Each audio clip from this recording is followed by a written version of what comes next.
জাযাকাল্লাহ। এখন শুরু হচ্ছে আমাদের অনুষ্ঠানের দ্বিতীয় পর্ব। এখন আপনাদের সামনে প্যাস্টর রুকনি 15 মিনিট ধরে তার বক্তৃতা দেবেন। প্যাস্টর রুকনি।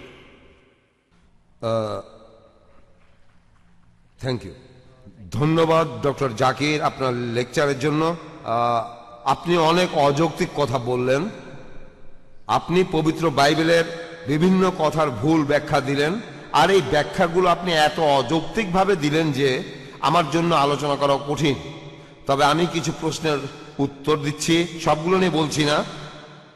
আমি আপনাদের সামনে কয়েকটা পয়েন্ট বলবো, কারণ এখানে আমার উদ্দেশ্য কোনো বিতর্ক করা না।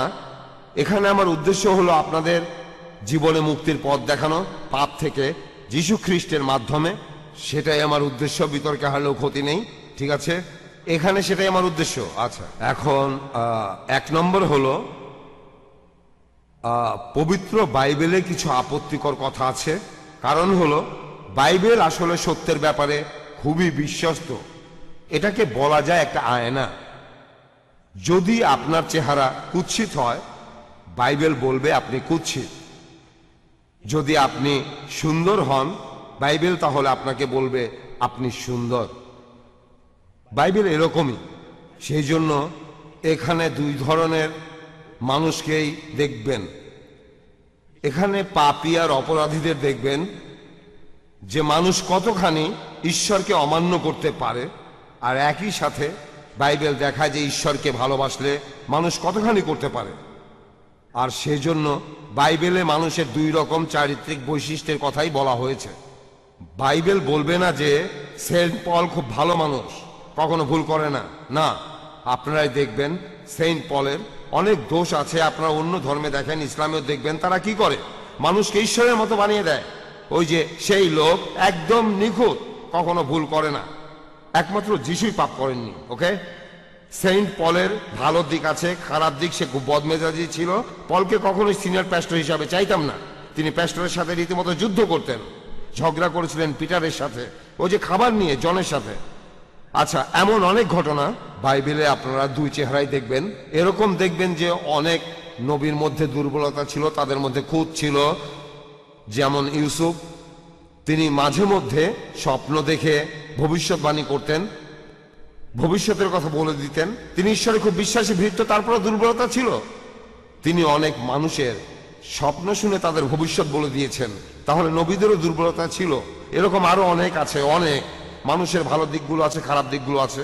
বাইবেল আমাদের দেখায় যে কেউ নিখুঁত নয়। ভালো দিকগুলো দেখায়, আবার খারাপ দিকগুলো দেখায়। আর একমাত্র যীশু খ্রিস্টই জীবনে কোনোদিন কোনো পাপ করেননি। এমনকি তিনি ছোটবেলায় বাবা মার অবাধ্য হয়েছিলেন, কিন্তু পরে তাদের মেনে চলেছেন। অবশ্য তিনি সেভাবে সঙ্গ দেননি যেভাবে আশা করা যায় একটা ছেলের কাছে 16 বছর অথবা 12 বছরের। তখন তারা তিরস্কার করলো। যিশু তাদের মানলেন।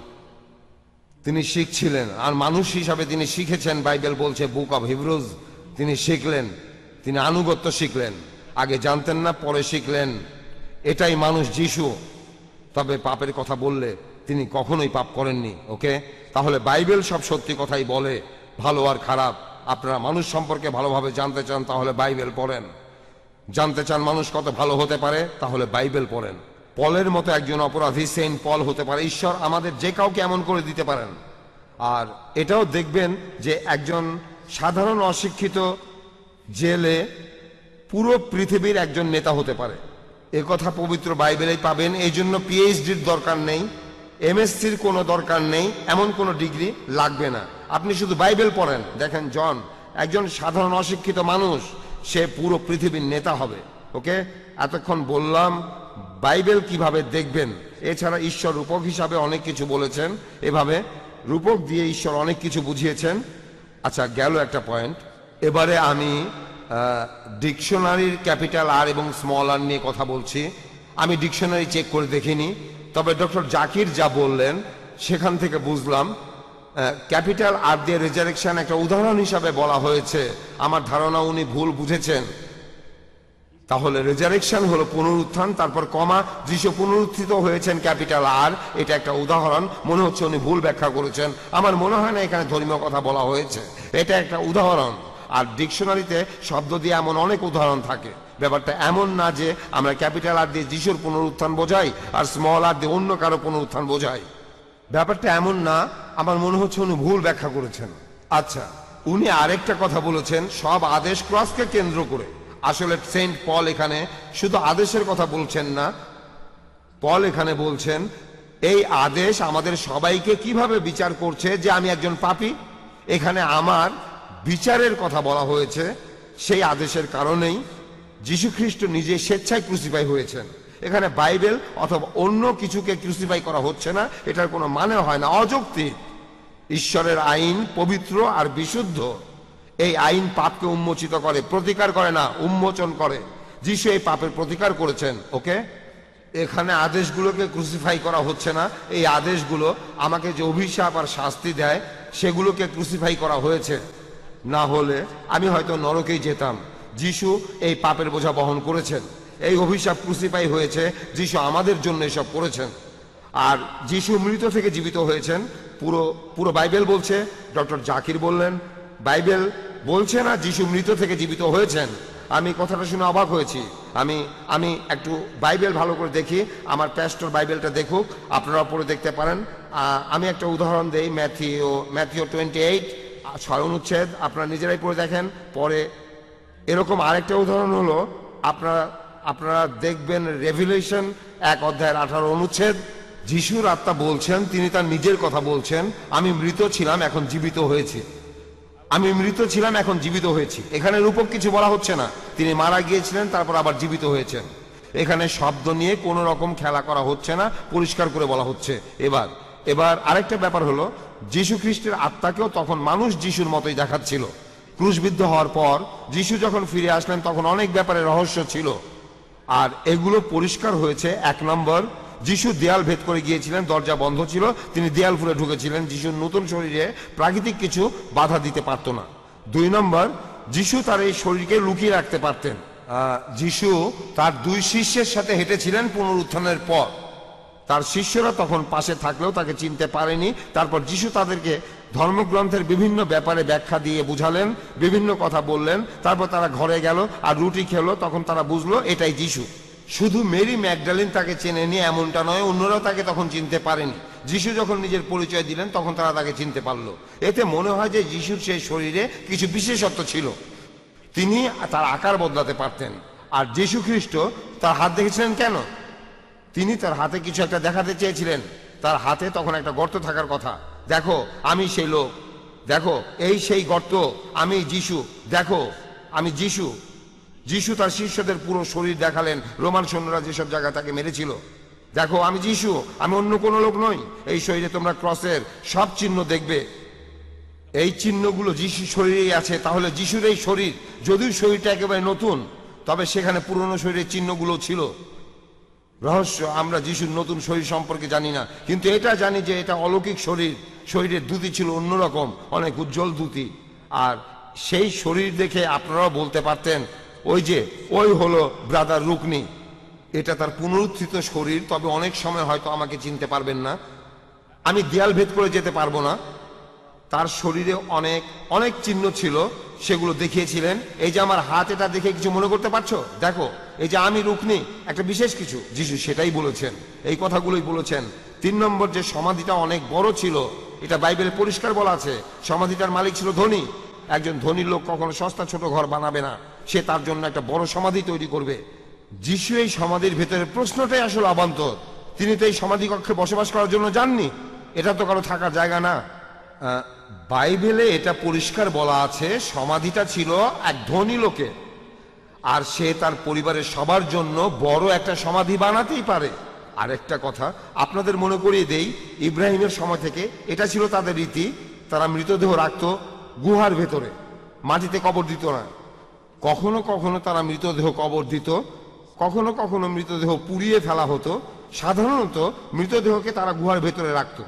ইব্রাহিম আর তার স্ত্রী সারাকে একটা সমাধিতে রাখা হয়েছিল, সেটা ছিল একটা গুহা, তাদেরকে মাটিতে কবর দেওয়া হয়নি। তাহলে এই ধনী লোক যিশুকে সেখানে রাখলেন। সমাধিটা আসলে ধনীদের, তাই আয়তনেও বড়। আপনারা বলতে পারেন যে পাথরটা কেন সরানো হয়েছিল? উত্তরটা খুব সোজা, বাইবেলে পরিষ্কার আছে। যে ঈশ্বরের এক দেবদূত পাথরটা সরিয়েছিল। যিশুর এক শিষ্য, সম্ভবত মেরি ম্যাগডালিন অথবা অন্য কেউ আসলো, সেই দেবদূত তখন পাথরটা সরালো, পৃথিবী কেঁপে উঠলো। সেখানে দুজন সৈন্য ভয় পেয়ে গেল, তারপর তারা মৃত মানুষের মতো পড়ে গেল। আর দেবদূত তখন দুই মহিলাকে বলল, তোমরা ভয় পেও না, তোমাদের ভয় দেখানোর জন্য এটা করিনি, এটার পেছনে অন্য কারণ আছে। আমি ওই লোকগুলোকে ভয় দেখানোর জন্যই এটা করেছি, তোমাদের জন্য না। পাথরটা সরিয়েছি তোমাদের দেখানোর জন্য। দেখো, যিশু এই সমাধিতে নেই, দেখো সমাধিটা একেবারে খালি। এটাই আসল কারণ, সমাধিটা খালি ছিল। এই জন্যই দেবদূত সেই পাথরটা সরিয়েছিলেন আর তাদের জানিয়েছেন যিশুর শরীর সেই সমাধিতে নেই। যিশু সেই সমাধিতে নেই, সেই কাপড়টা পরারও কোনো প্রয়োজন নেই। এখনকার দিনে মৃতদেহকে সাদা কাপড় দিয়ে ঢেকে দেওয়া হয়, তখনকার দিনে কি করা হতো আমি জানি না। সেই কাপড়টাও তারপর একপাশে সরিয়ে রাখলেন, ভাঁজ করে রাখলেন, কাপড়টা খুলে ভাঁজ করে রাখলেন। এতক্ষণ বললাম সমাধিটা কত বড় ছিল। ওকে, পরের পয়েন্টটা হলো ইউনুস নবীর অলৌকিক ঘটনা নিয়ে। যিশু বলেছেন যেভাবে ইউনুস নবী সেই তিমি মাছের পেটের ভেতরে ছিলেন, তারপর আরো অনেক কিছু। যিশু এমনটা বলেননি আমি সেইভাবে তিমির পেটের ভেতরে যাব।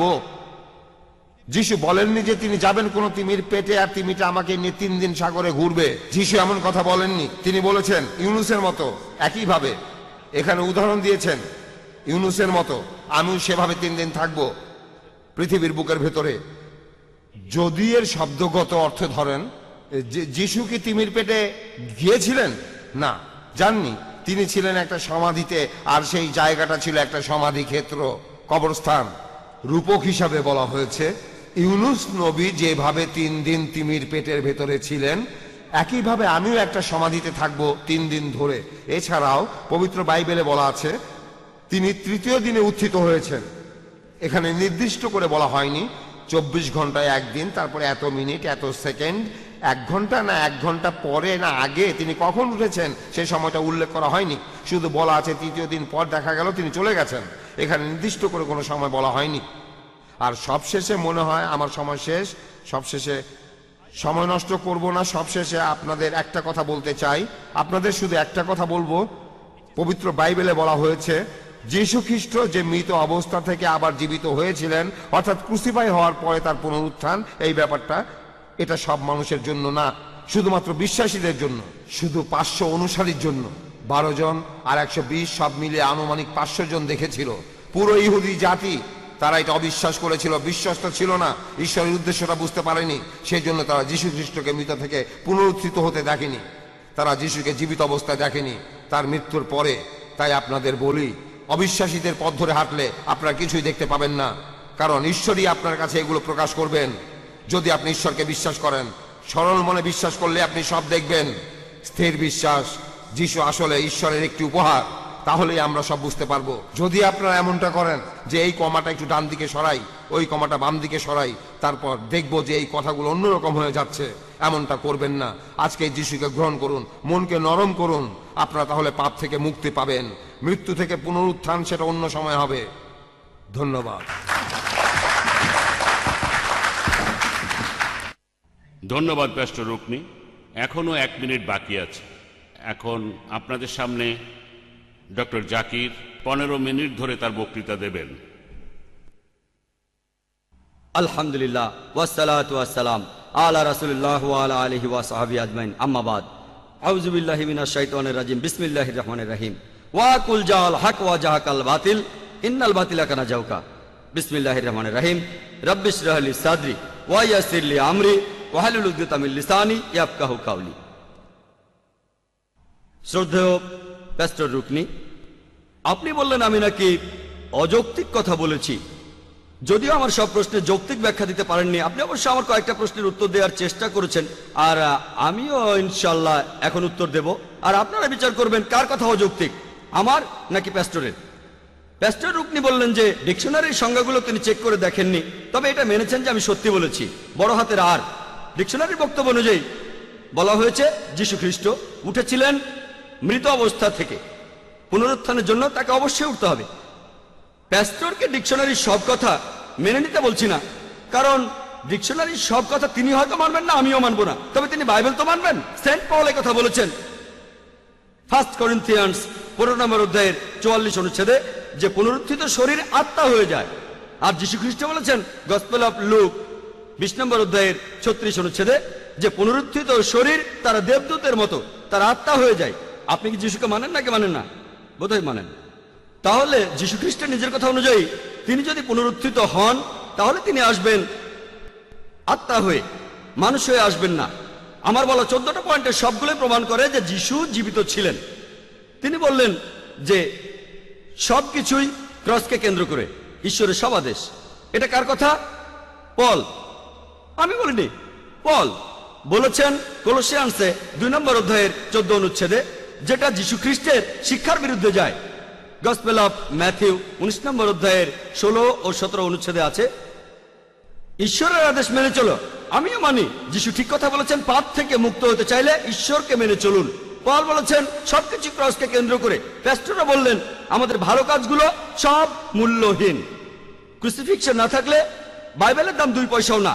এখন বাইবেল দিয়ে প্রমাণ করছে ক্রুসিফিকশন হয়নি, যীশু খ্রিস্ট ক্রুশবিদ্ধ হয়ে মারা যাননি। তিনি একটা প্রশ্নের উত্তর দিয়েছিলেন। আমি বলেছিলাম আমাকে গসপেলের মাত্র একটা অনুচ্ছেদ দেখান যেখানে বলা আছে যে যীশু খ্রিস্ট মৃত অবস্থা থেকে পুনরুত্থিত। একটাও পাবেন না। তিনি গসপেল অফ ম্যাথিউর 28 অধ্যায়ের 6 নম্বর অনুচ্ছেদটা বললেন, আমি অনুচ্ছেদটা পড়েছি। তিনি এখানে নেই কারণ তিনি উত্থিত হয়েছেন, যেমনটা বলেছিলেন আসো দেখে যাও মহান প্রভু কোথায় শুয়েছিলেন। তিনি উত্থিত হয়েছেন। এখানে বলা হয়নি যে পুনরুত্থিত হয়েছেন। উত্থিত মানে জীবিত ছিলেন। আমি ঘুমাই তারপর উত্থিত হই, তার মানে কি আমি পুনরুত্থিত হই?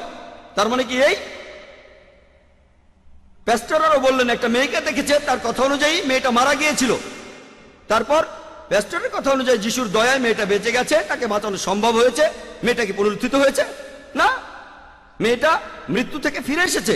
যীশু খ্রিস্ট ক্রুসিফাইড হয়ে মৃত অবস্থা থেকে জীবিত হননি, তিনি মৃত্যু থেকে ফিরে এসেছেন। 4 নম্বর পয়েন্ট, প্যাস্টর বললেন বাইবেলে আছে যিশু নাকি দেয়াল ভেদ করে এসেছিলেন। বাইবেলে এমন কথা বলা হয়নি, এটা অনুমান। অনুমান করা হয়, বাইবেলের কথা বলেনি যে যিশু দেয়াল ভেদ করে এসেছিলেন, এটা অনুমান। আর পুরো ঘটনা জানলে আপনারাও বুঝবেন, তবে হাতে সময় কম। যীশু খ্রিস্ট হাত পা দেখিয়েছিলেন কি জন্য? গর্তগুলো দেখানোর জন্য। এটা কে বলেছেন? প্যাস্টর, বাইবেল বলেনি। গসপেল অফ লুক 24 নম্বর অধ্যায়ের 37 অনুচ্ছেদে আছে যে তোমরা আমার হাত পা দেখো, এটা তো আমি নিজেই। তোমরা আমার হাত পা দেখো, এটা তো আমি নিজেই। কারণ আত্মার রক্ত মাংসে শরীর থাকে না। তিনি তার হাত পায়ের ক্ষতগুলো দেখাননি, এ কথা তিনি বলেননি। যিশুর শিষ্য থমাস দেখতে চেয়েছিলেন সেটা। সেই উপরের ঘরে যিশু বলেছিলেন আমি কোনো আত্মা নই। কি প্রমাণ হয়? তিনি পুনরুত্থিত হননি। 6 নম্বর পয়েন্ট, তিনি বললেন সমাধিটা বড় ছিল কারণ এটার মালিক ছিল ধনী। এই কথাটা আমি আগে বলেছি। সমাধিটার মালিক ছিল খুব ধনী আর প্রভাবশালী। আরামাথিয়াস জোসেফ, সেটা আমিও বলেছি। 7 নম্বর পয়েন্ট, পাথরটা কেন সরানো হয়েছিল? প্যাস্টর উত্তরে বলেন দেবদূতরা পাথরটা সরিয়েছিল। আমি এ কথা বলিনি। কে পাথরটা সরিয়েছে? প্রশ্ন ছিল কেন সরানো হয়েছে? প্যাস্টর বললেন লোকজনকে বোঝানোর জন্য যে যিশু মারা যাননি। তর্কের খাতিরে আমি মেনে নিলাম লোকজনকে বোঝানোর জন্য পাথরটা সরানো হয়েছিল। যিশুর দেহকে জড়িয়ে রাখা কাপড়টা খোলার প্রয়োজন হলো কেন? দুটো প্রশ্ন একসাথে, পাথর সরানো আর কাপড় খুলে ফেলা। কাপড়টা খুলে রাখা হয়েছিল, কাপড়টা খুলে রাখা হয়েছিল। একথা বলা আছে গসপেল অফ জন 20 নম্বর অধ্যায়ে যে কাপড়টা খুলে রাখা হয়েছিল। গসপেল অফ মার্কের 16 অধ্যায় আছে। এগুলোর কোনো উত্তর নেই। একমাত্র উত্তর হলো যীশু খ্রিস্ট আসলে তখন জীবিত ছিলেন, আর যেহেতু জীবিত ছিলেন তাই কাপড়টা খুলতে হয়েছিল, আর পাথরটাও সরিয়েছিলেন। প্যাস্টর বললেন যিশু বলেননি যে তিনি তিমির পেটে যাবেন। আমি কখন বলেছি যিশু তিমির পেটে যাবেন? কথাটা পরিষ্কার। যীশু খ্রিস্ট এখানে বলেছিলেন গসপেল অফ ম্যাথিউ 12 নম্বর অধ্যায়ের 38 থেকে 40 অনুচ্ছেদে আছে যে ইউনুস নবী যেভাবে 3 দিন 3 রাত তিমির পেটে ছিলেন, সেই একইভাবে ঈশ্বরের পুত্র 3 দিন 3 রাত পৃথিবীর বুকের ভেতর থাকবেন। যীশু খ্রিস্ট এই কথা কখনোই বলেননি যে তিনি 3 দিন 3 রাত তিমির পেটের ভেতর থাকবেন। আমার ধারণা আপনি যীশু খ্রিস্টের পরিষ্কার করে বলা কথাটা বুঝতে পারেননি। যেভাবে ইউনুস 3 দিন 3 রাত তিমির পেটে ছিলেন, সেই একইভাবে ঈশ্বর পুত্র 3 দিন 3 রাত পৃথিবীর বুকের ভেতর থাকবেন। যিশু তিমির পেটে, এ কথাটা আসছে কোত্থেকে? এটা পানির মতো পরিষ্কার। ইউনুস যেভাবে তিমির পেটে ছিলেন, সেই একইভাবে ঈশ্বর পুত্র পৃথিবীর বুকের ভেতর থাকবেন। ইউনুস ছিলেন জীবিত। তাহলে যীশুখ্রিস্ট যদি এই ভবিষ্যৎবাণীটা পূরণ করতে চান তাহলে তিনিও থাকবেন জীবিত, কিন্তু খ্রিস্টানরা বলে তিনি ছিলেন মৃত। ভবিষ্যৎবাণীটা পূরণ করতে গেলে তাকে জীবিত থাকতে হবে। প্যাস্টর বললেন সময়ের কথা, আর আমিও একমত। গসপেল বলছে তৃতীয় দিনে তিনি উত্থিত হয়েছেন, তাই সময়ের দিক থেকে ভবিষ্যৎবাণীটা পূরণ হয়েছে। এছাড়াও খ্রিস্টান মিশনারিরা তারাও এই কথা বলেন। তারা বলেন তাই তো, প্যাস্টররা বললেন একদিন মানে 24 ঘন্টা না। আমি তর্কের খাতিরে এটা মেনে নিলাম। এক মিশনারি আমাকে বলেছিল, ধরেন আপনি নিউ ইয়র্কে গেলেন দুপুর 2টায়, সেখানে পৌঁছলেন, আর পরের দিন নিউ ইয়র্ক ছেড়ে গেলেন খুব সকালবেলায়। কেউ যদি আমাকে জিজ্ঞেস করে আপনি নিউ ইয়র্কে কয়দিন ছিলেন, আমি বলবো 2 দিন ছিলাম। টেকনিক্যালি কথাটা ভুল, তবে বোঝার সুবিধার জন্য আমি মেনে নিলাম, কোনো সমস্যা নেই। আপনি 24 ঘন্টাও থাকলেন না, তারপরেও 2 দিন, আচ্ছা ঠিক আছে, তর্কের খাতিরে মানলাম। আর বাইবেল বলছে, প্যাস্টররা বললেন আমিও একমত, যে যীশুখ্রিস্ট তিনি উত্থিত হয়েছিলেন তৃতীয় দিনে। একটা দিনের অংশ, সেটাকেও ধরা হচ্ছে একটা পুরো দিন। তাই প্যাস্টরের কথাটা মানলাম, তত খুঁটিয়ে দেখলাম না যে কখন তাকে সমাধিতে রাখা হলো। শুক্রবার সন্ধ্যার পরে, ধরেন আপনি বললেন সন্ধ্যার আগে, সেটাও মানলাম, তর্কের খাতিরে মানলাম। যদি বলেন বিকেলে, সেটাও মানলাম।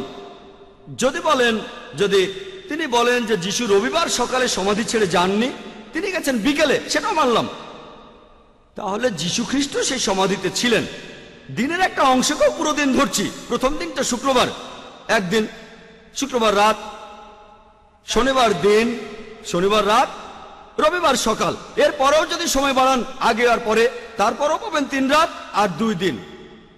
ইউনুসের নিদর্শন এমনটা বলছে না যে ইউনুস যেভাবে 3 দিন ছিলেন তিমি মাছের পেটে, সে একইভাবে ঈশ্বর পুত্র থাকবেন পৃথিবীর বুকের ভেতরে। বলা আছে ইউনুস যেভাবে ছিলেন 3 দিন এবং 3 রাত, সেই একইভাবে ঈশ্বর পুত্র থাকবেন 3 দিন এবং 3 রাত পৃথিবীর বুকের ভেতর।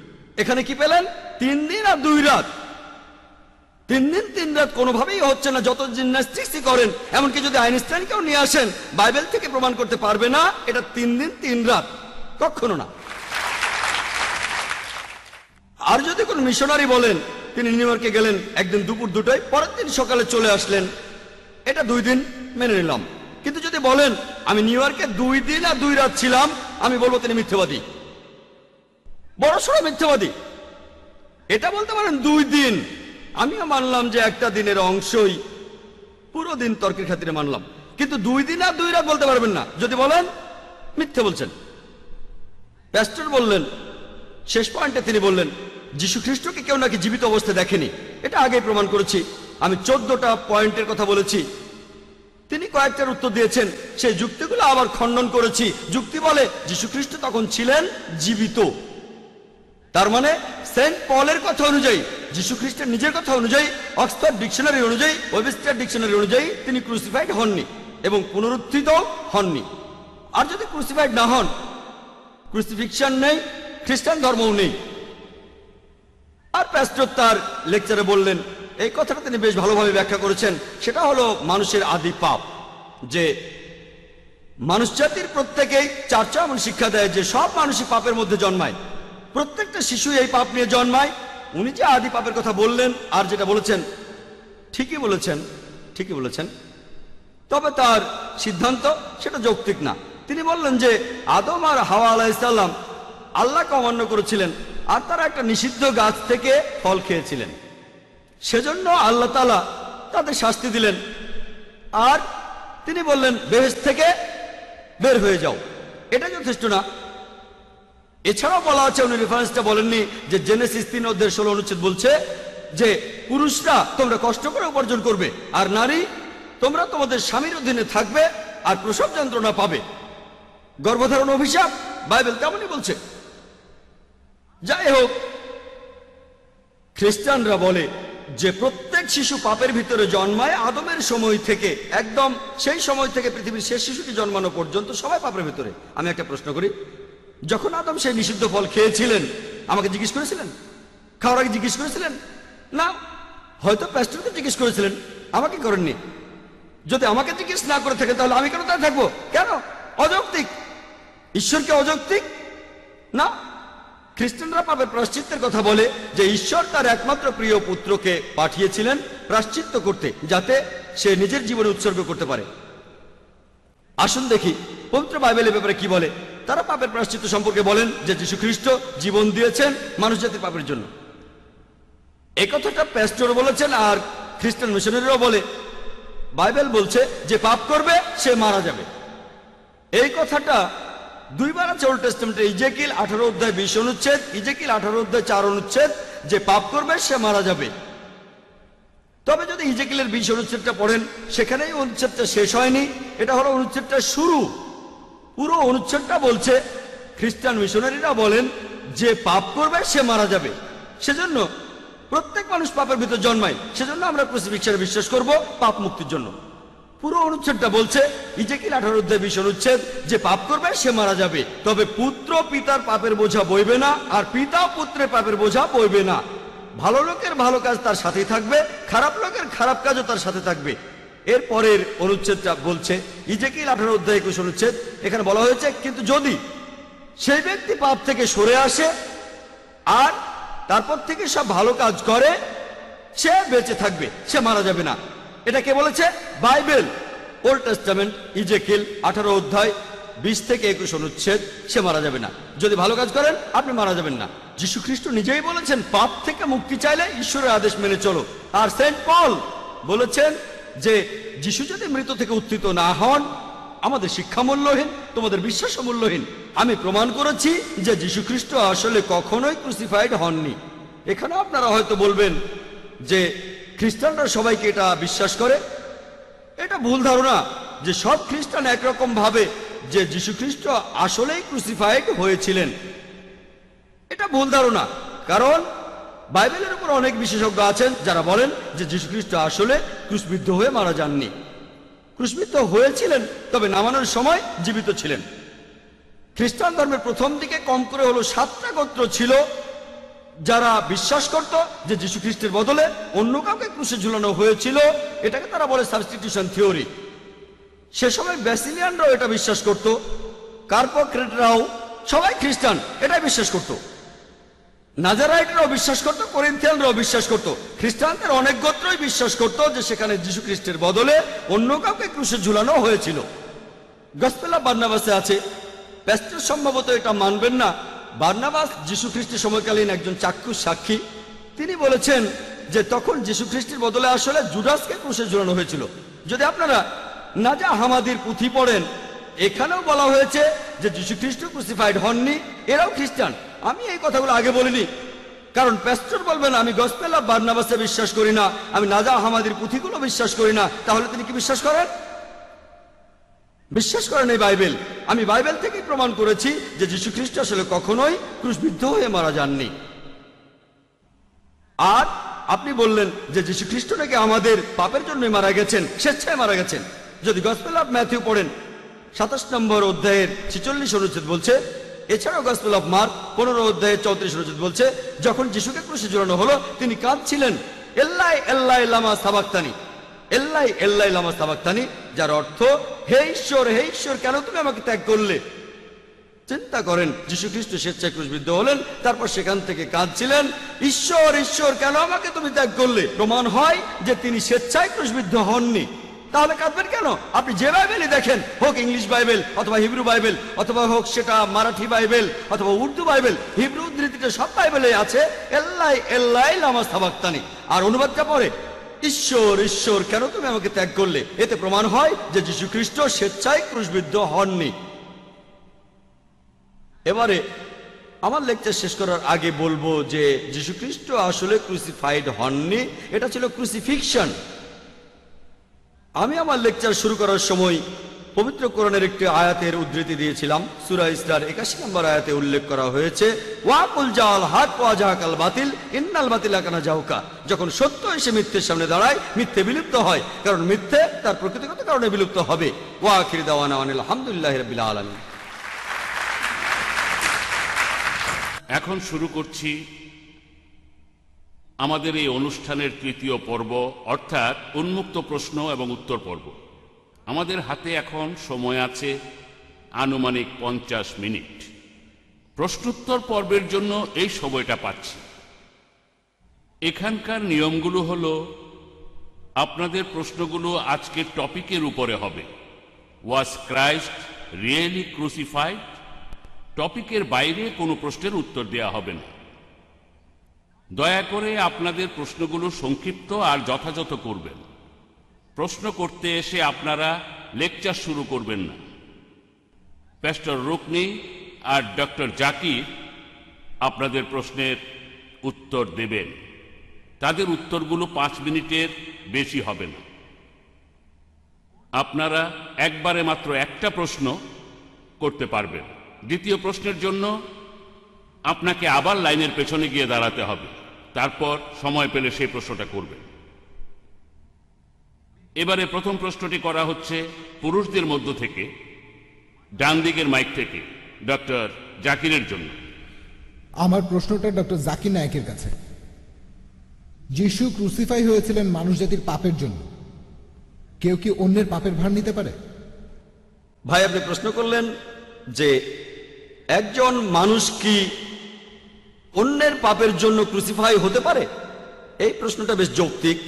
এর উত্তরে কিছুটা অংশ আমার লেকচারে বলেছি, আর বাইবেল থেকেও প্রমাণ করেছি যে বাইবেলের কথা অনুযায়ী বুক অফ ইজেকিল 18 অধ্যায়ের 20 ও 21 অনুচ্ছেদ বলছে যে যে পাপ করবে সে মারা যাবে, কিন্তু যদি সে পাপ থেকে সরে আসে এবং ভালো কাজ করে সে মারা যাবে না।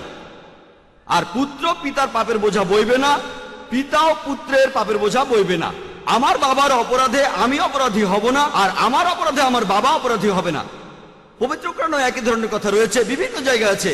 পবিত্র কোরআনে সূরা নামের 164 নম্বর আয়াতে উল্লেখ করা হয়েছে, সূরা ইসরার 15 নম্বর আয়াতে উল্লেখ করা হয়েছে। এছাড়াও কোরআনে সূরা ফাতিরের 17 নম্বর আয়াতে উল্লেখ করা হয়েছে, সূরা জুমারের 7 নম্বর আয়াতে উল্লেখ করা হয়েছে। এমন অনেক জায়গায় বলা হয়েছে যে তোমাদের মধ্যে একজন কখনো অন্য আরেকজনের ভার বহন করবে না। একই কথা ইজেকিল 18 অধ্যায়ের 20 অনুচ্ছেদ। তার মানে পাপ উত্তরাধিকার সূত্রে আসে না। প্যাস্টর তার লেকচারে একটা উদাহরণ দিলেন, নবী ইব্রাহিমের সেই গল্পটা, যে আল্লাহ তার ছেলেকে কোরবানি দিতে বললেন, আর প্যাস্টরের সাথে আমিও একমত, আল্লাহ তাকে পরীক্ষা করছিলেন। আর একেবারে শেষ মুহূর্তে আল্লাহ কোরবানি দিলেন একটা ভেড়া। তার মানে আল্লাহ তাআলা ন্যায়বান, তিনি তার নবীকে পরীক্ষা করেছেন। আর এই পরীক্ষায় তিনি ইব্রাহিমের কোনো ক্ষতি করতে চাননি। তিনি এটা চাননি যে ইব্রাহিমের ছেলে মারা যাক এই পরীক্ষায়। আর চিন্তা করেন, এখানে দেখবেন আল্লাহর নবী যীশু খ্রিস্ট মারা গেলেন পৃথিবীর অন্য সব মানুষের পাপের জন্য। এটা ইজেকিলের এই অনুচ্ছেদের কথার বিরুদ্ধে কথা বলছে। বংশ পরম্পরায় পাপ আসে না। যদি আদম আলাইহিস সালাম পাপ করেন, তাহলে তিনি যে পাপ করেছেন সেটার কারণে আমি কখনো দায়ী হব না। এবার আপনাদের একটা উদাহরণ দেই। মনে করেন একজন ধনী লোক, তার অনেক ভৃত্য আছে, তিনি তাদের বলেন তোমরা ভুল করো না, তারপরও তারা ভুল কাজ করে। তখন লোকটা বলল, দেখো আমার ছেলে, তাকে আমি ভালোবাসি। তারপর ছেলেটাকে মেরে ফেললো। তারপর লোকটা বলল, তোমরা সব ভৃত্যরা তোমরা চুরি করতে, তোমরা মানুষ ঠকাতে। এখন এটা মানো যে আমার ছেলেকে মারলাম তোমাদের চুরির জন্য, আর তোমাদের আমি মাফ করে দিলাম, তোমরা পাপ মুক্ত। এটা কি যৌক্তিক?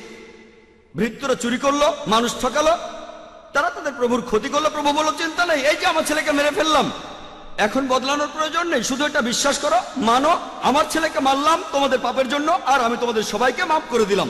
এটা কি যৌক্তিক? অযৌক্তিক। আল্লাহ তাআলা নিজের ছেলেকে মারলেন। আমরা মানিও না তিনি আল্লাহর ছেলে, আমরা মানি না যিশু আল্লাহর ছেলে। ভালো মানুষ হিসেবে, আল্লাহর একজন রাসূল হিসেবে তাকে মানি, তিনি আল্লাহর রাসূল। এভাবে বললে ঈশ্বরের পুত্র, কিন্তু তিনি আসলে ঈশ্বরের পুত্র নন। আশা করি উত্তরটা পেয়েছেন। হ্যাঁ ভাই, বলেন। শ্রদ্ধেয় প্যাস্টর হেনরি, পবিত্র বাইবেলে গসপেল অফ মার্ক 16 অধ্যায়ের 17-18 অনুচ্ছেদে বলা হয়েছে, বিশ্বাসীদের সাথে এই নিদর্শনগুলি থাকবে। আমার নাম নিয়ে তারা শয়তান তাড়িয়ে দেবে, তারা কথা বলবে বিভিন্ন নতুন ভাষায়, সাপে কামড়ালে তাদের কিছুই হবে না, আর যদি তারা বিষাক্ত কিছু পান করে, এতে তাদের কোনো ক্ষতি হবে না। এখন এটা যদি সত্যি হয়, আপনি কি এই বিষটা খাবেন? এটা খুবই বিষাক্ত, আর আমার মনে হয় এই বিষে আপনার ক্ষতি হতে পারে। কিন্তু আপনি যেহেতু বিশ্বাসী, তাই কোনো ক্ষতি হবে না। আপনি কি এই বিষটা খেয়ে এটা প্রমাণ করবেন? আর যদি কোনো ক্ষতি হয়, সেজন্য আমরা কিন্তু দায়ী থাকবো না। আচ্ছা, এই ব্যাপারটা নতুন না, আমরা আগেও এমনটা দেখেছি। আগেকার দিনে চীন আর রাশিয়ায় এমনটা অনেক হয়েছে, মানুষকে জোর করে বিষ খাওয়ানো হয়েছে। এখানে আপনি আসলে ঈশ্বরকে নিয়ে ঠাট্টা করছেন। এই ধরনের ক্ষেত্রে আমি আপনার সাথে ঈশ্বরকে নিয়ে এই ঠাট্টা করব না। আমি এখানে এই ঠাট্টা করব না। বিশ্বাসী হলে তো কোনো ক্ষতি হবে না। শুধু বিশ্বাসী হলে হবে না, এখানে আসলে এটার উপযুক্ত সময় আছে। আমরা এখানে ঈশ্বরকে নিয়ে ঠাট্টা করব না। তাহলে ভাই, বলছেন ভাই আপনি তো আপনার প্রশ্নটা করেছেন, বক্তাকে এখন উত্তর দিতে দিন, আচ্ছা। তাকে কথা বলতে দিন, উনি উত্তরটা আগে দিক। আপনি ওই বোতলটা ধরে ওখানে চুপচাপ দাঁড়িয়ে থাকতে পারেন। হ্যাঁ ভাই, আপনি বলেন।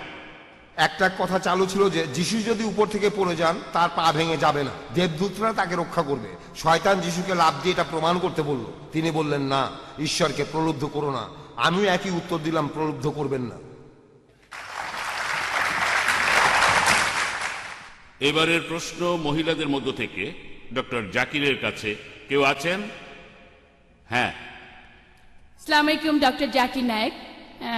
আমার নাম আজরা। আমি আপনাকে একটা প্রশ্ন করব। আমার প্রশ্নটা ঈসা আলাইহিস সালামকে নিয়ে। তিনি ক্রুশবিদ্ধ হয়ে মারা গেছেন পুরো মানুষ জাতির পাপের জন্য।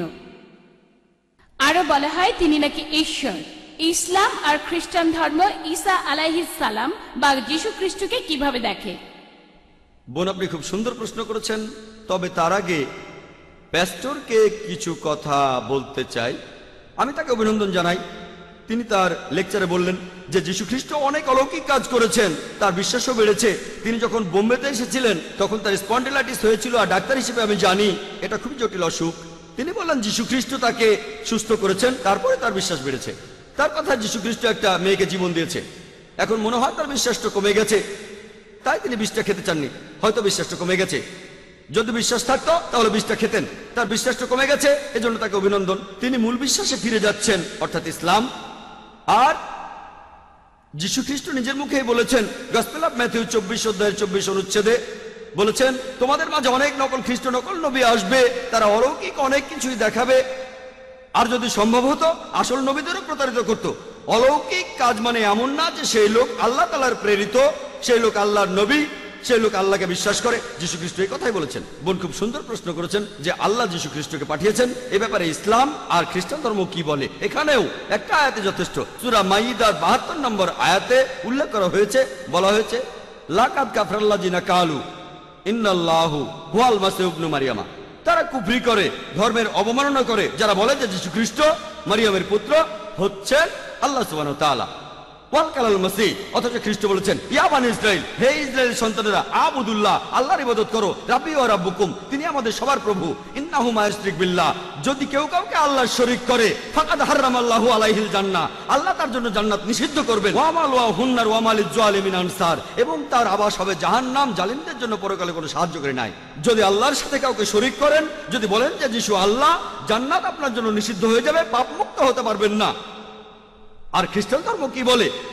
আমি আগেও বলেছি, গোটা বাইবেলে স্পষ্ট করে বলা আছে, এমন কোন কথা কোথাও খুঁজে পাবেন না যেখানে যীশু খ্রিস্ট নিজের মুখে দাবি করেছেন যে আমি ঈশ্বর আর তোমরা আমার উপাসনা করো।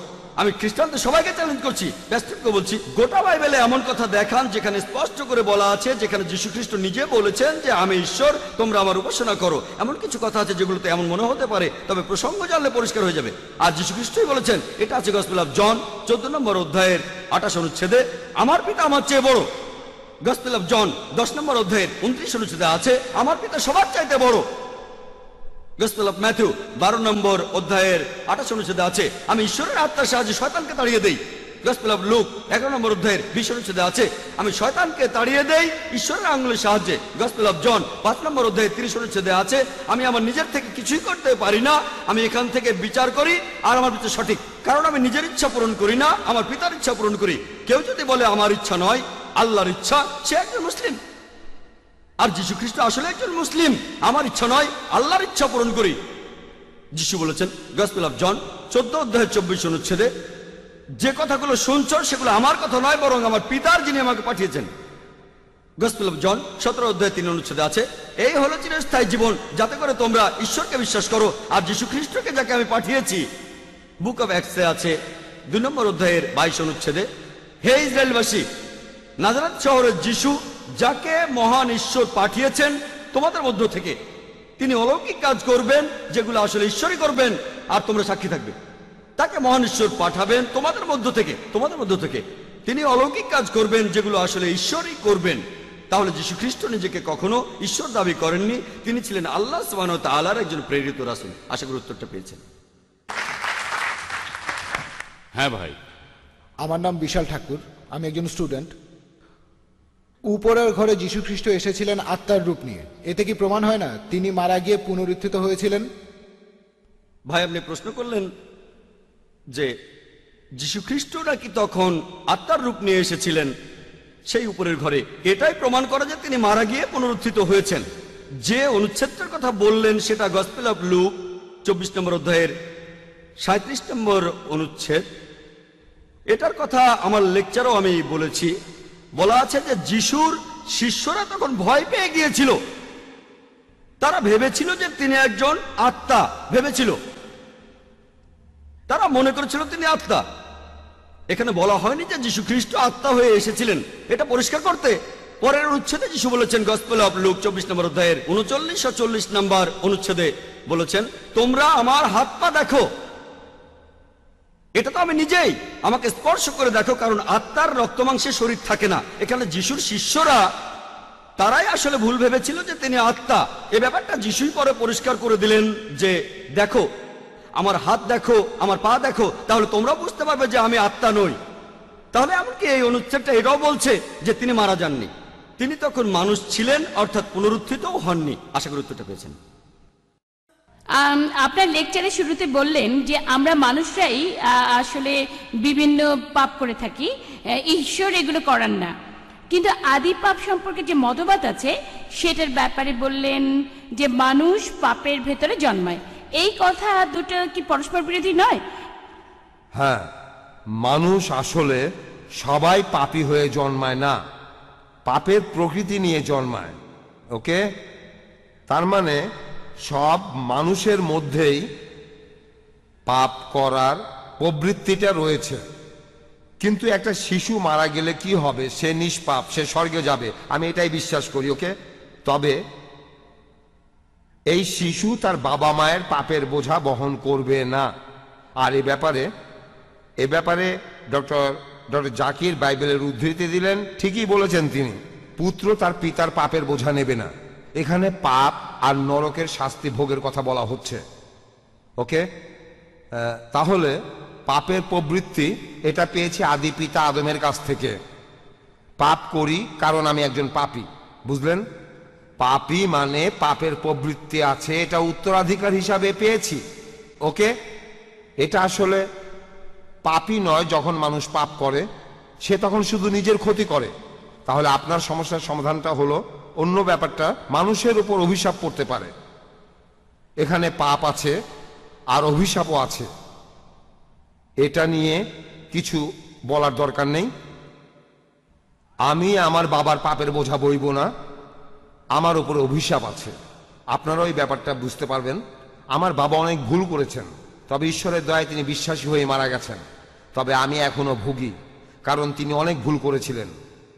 উত্তরাধিকার হিসেবে তবে তবে তবে আমি তার পাপের বোঝা বহন করছি না, এমনটা নয়। আমি আমার বাবার পাপের বোঝা বহন করছি না।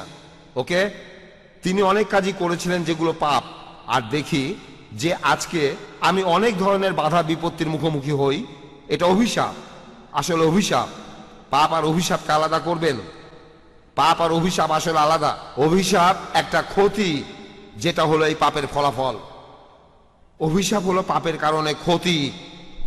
ওকে, তাহলে যিশু আমার জীবনে দুইটি কাজ করতে পারেন। এক নম্বর, তিনি আমার পাপের বোঝা বহন করেছেন, তাই ঈশ্বর আমাকে পাপের শাস্তি দেবেন না, আমি পাপ মুক্ত হয়ে যাব। দুই নম্বর, তিনি অভিশাপকেও ভেঙেছেন আমার জীবন থেকে। সেজন্য বাইবেলও বলছে যিশু শুধুমাত্র ক্রুসিফাই হয়ে আমাদের পাপ থেকে মুক্তি দিয়েছেন তা নয়, এছাড়াও তিনি আমার অভিশাপগুলো নিজের সাথে নিয়েছেন। আমার এই অভিশাপ, এগুলো তিনি নিয়েছেন, যে অভিশাপগুলো ছিল আসলে আপনার উপর। যিশুকে বিশ্বাস করেন, অভিশাপগুলো আপনার জীবন থেকে চলে যাবে। অভিশাপগুলো আপনার জীবন থেকে চলে যাবে।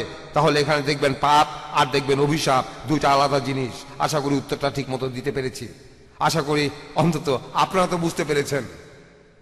হ্যাঁ ভাই, এবারের প্রশ্ন ডক্টর জাকিরের কাছে। ডক্টর জাকির নায়েক, আমার নাম রিচার্ড, একজন বাইবেল স্টুডেন্ট, বাইবেল লাভার, এছাড়াও পেশা একজন টেকনিশিয়ান। আপনি বললেন যে বাইবেলে আছে যীশু খ্রিস্ট বলেছেন তারা দেবদূতের মতো হবে, আধ্যাত্মিক শরীর দেবদূতের মতো। এছাড়াও আপনি বললেন যে বাইবেলে নাকি কোথাও বলা নেই যে যীশু পুনরুত্থিত হয়েছিলেন। আমি এখানে মাত্র একটা বলছি, অনেক আছে। ম্যাথিউ 16:21 অনুচ্ছেদ বলছে, আর সেই সময় থেকেই যীশু তার শিষ্যদের বলেছেন যে কিভাবে তিনি জেরুজালেমে যাবেন, কিভাবে তার উপর অত্যাচার করা হবে, তারপর মারা গিয়ে তিনি তৃতীয় দিনে পুনরুত্থিত হবেন। এই কথা আছে 3 বার, সবগুলো গসপেলেই বলা হয়েছে। শুধু তাই নয়, এছাড়াও বাইবেল বলছে কিভাবে তিনি ক্রুশবিদ্ধ হয়েছিলেন 6 ঘন্টা ধরে, কিভাবে মারা গেলেন। তখন বলেছিলেন এল্লাইলা রামাসাবাক্তানি, এখানে তিনি বাইবেলের ভবিষ্যৎবাণীটা পূরণ করেছেন। আর দেখবেন যে 4টা গসপেলই বলছে তার মৃত্যু, সমাধি আর পুনরুত্থান সম্পর্কে। এখন বললেন যে যীশু মিথ্যা বলেন না, তিনি আধ্যাত্মিক শরীরের কথা বলছিলেন, সেটা আলাদা কথা। আত্মার রূপ এক জিনিস, আধ্যাত্মিক শরীর আরেক জিনিস। কখনো কখনো আমরা দেবদূতের চেয়ে ভালো, কখনো পশু চাইতেও খারাপ। আসলে যিশুর পুনরুত্থানের ব্যাপারটা আলাদা। আমি আসলে এখানে কোনো তর্ক করতে আসিনি, আমি এসব জেনেছি ঈশ্বরের অসীম করুণায়। আর আমি আপনার 14টা প্রশ্নের সবগুলোর উত্তর দিতে পারবো।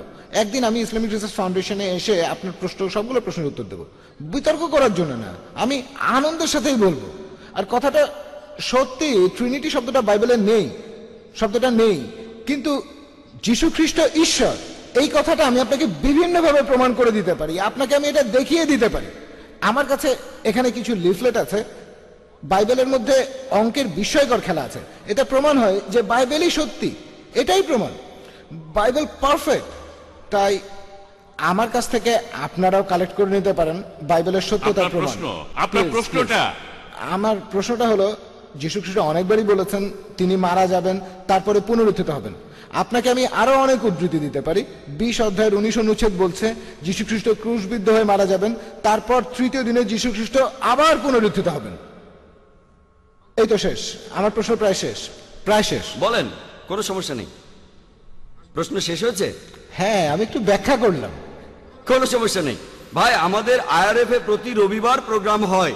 বাইবেলেই সবকিছুর উত্তর আছে, অন্য কোনো ধর্মে নেই। রবিবার আমরা আইআরএফ এ প্রোগ্রাম করে থাকি, ঠিকানাটা আপনি জেনে নিন। প্রত্যেক রবিবার সকাল 10:30। সেখানে আমার লেকচার শেষ হলে আপনি যে কোনো প্রশ্ন করতে পারেন, এমনকি কোরআনের সমালোচনা করতে পারেন, কোরআনের বিরুদ্ধেও বলতে পারেন, সমস্যা নেই। আপনার কথা সাদরে গ্রহণ করবো, আমরা আলোচনা করতে চাই, একে অন্যকে ভালোভাবে বুঝতে চাই। ভাই, বাইবেল নিয়েও জিজ্ঞেস করতে পারেন, সমস্যা নেই। আমি বাইবেল সম্পর্কে আপনাকে জানাবো। হ্যাঁ, অবশ্যই বলবেন। যেমন একটু আগে বললেন ভাই, একটু আগে গসপেল অফ ম্যাথিউ থেকে উদ্ধৃতি দিলেন। কোন উদ্ধৃতি?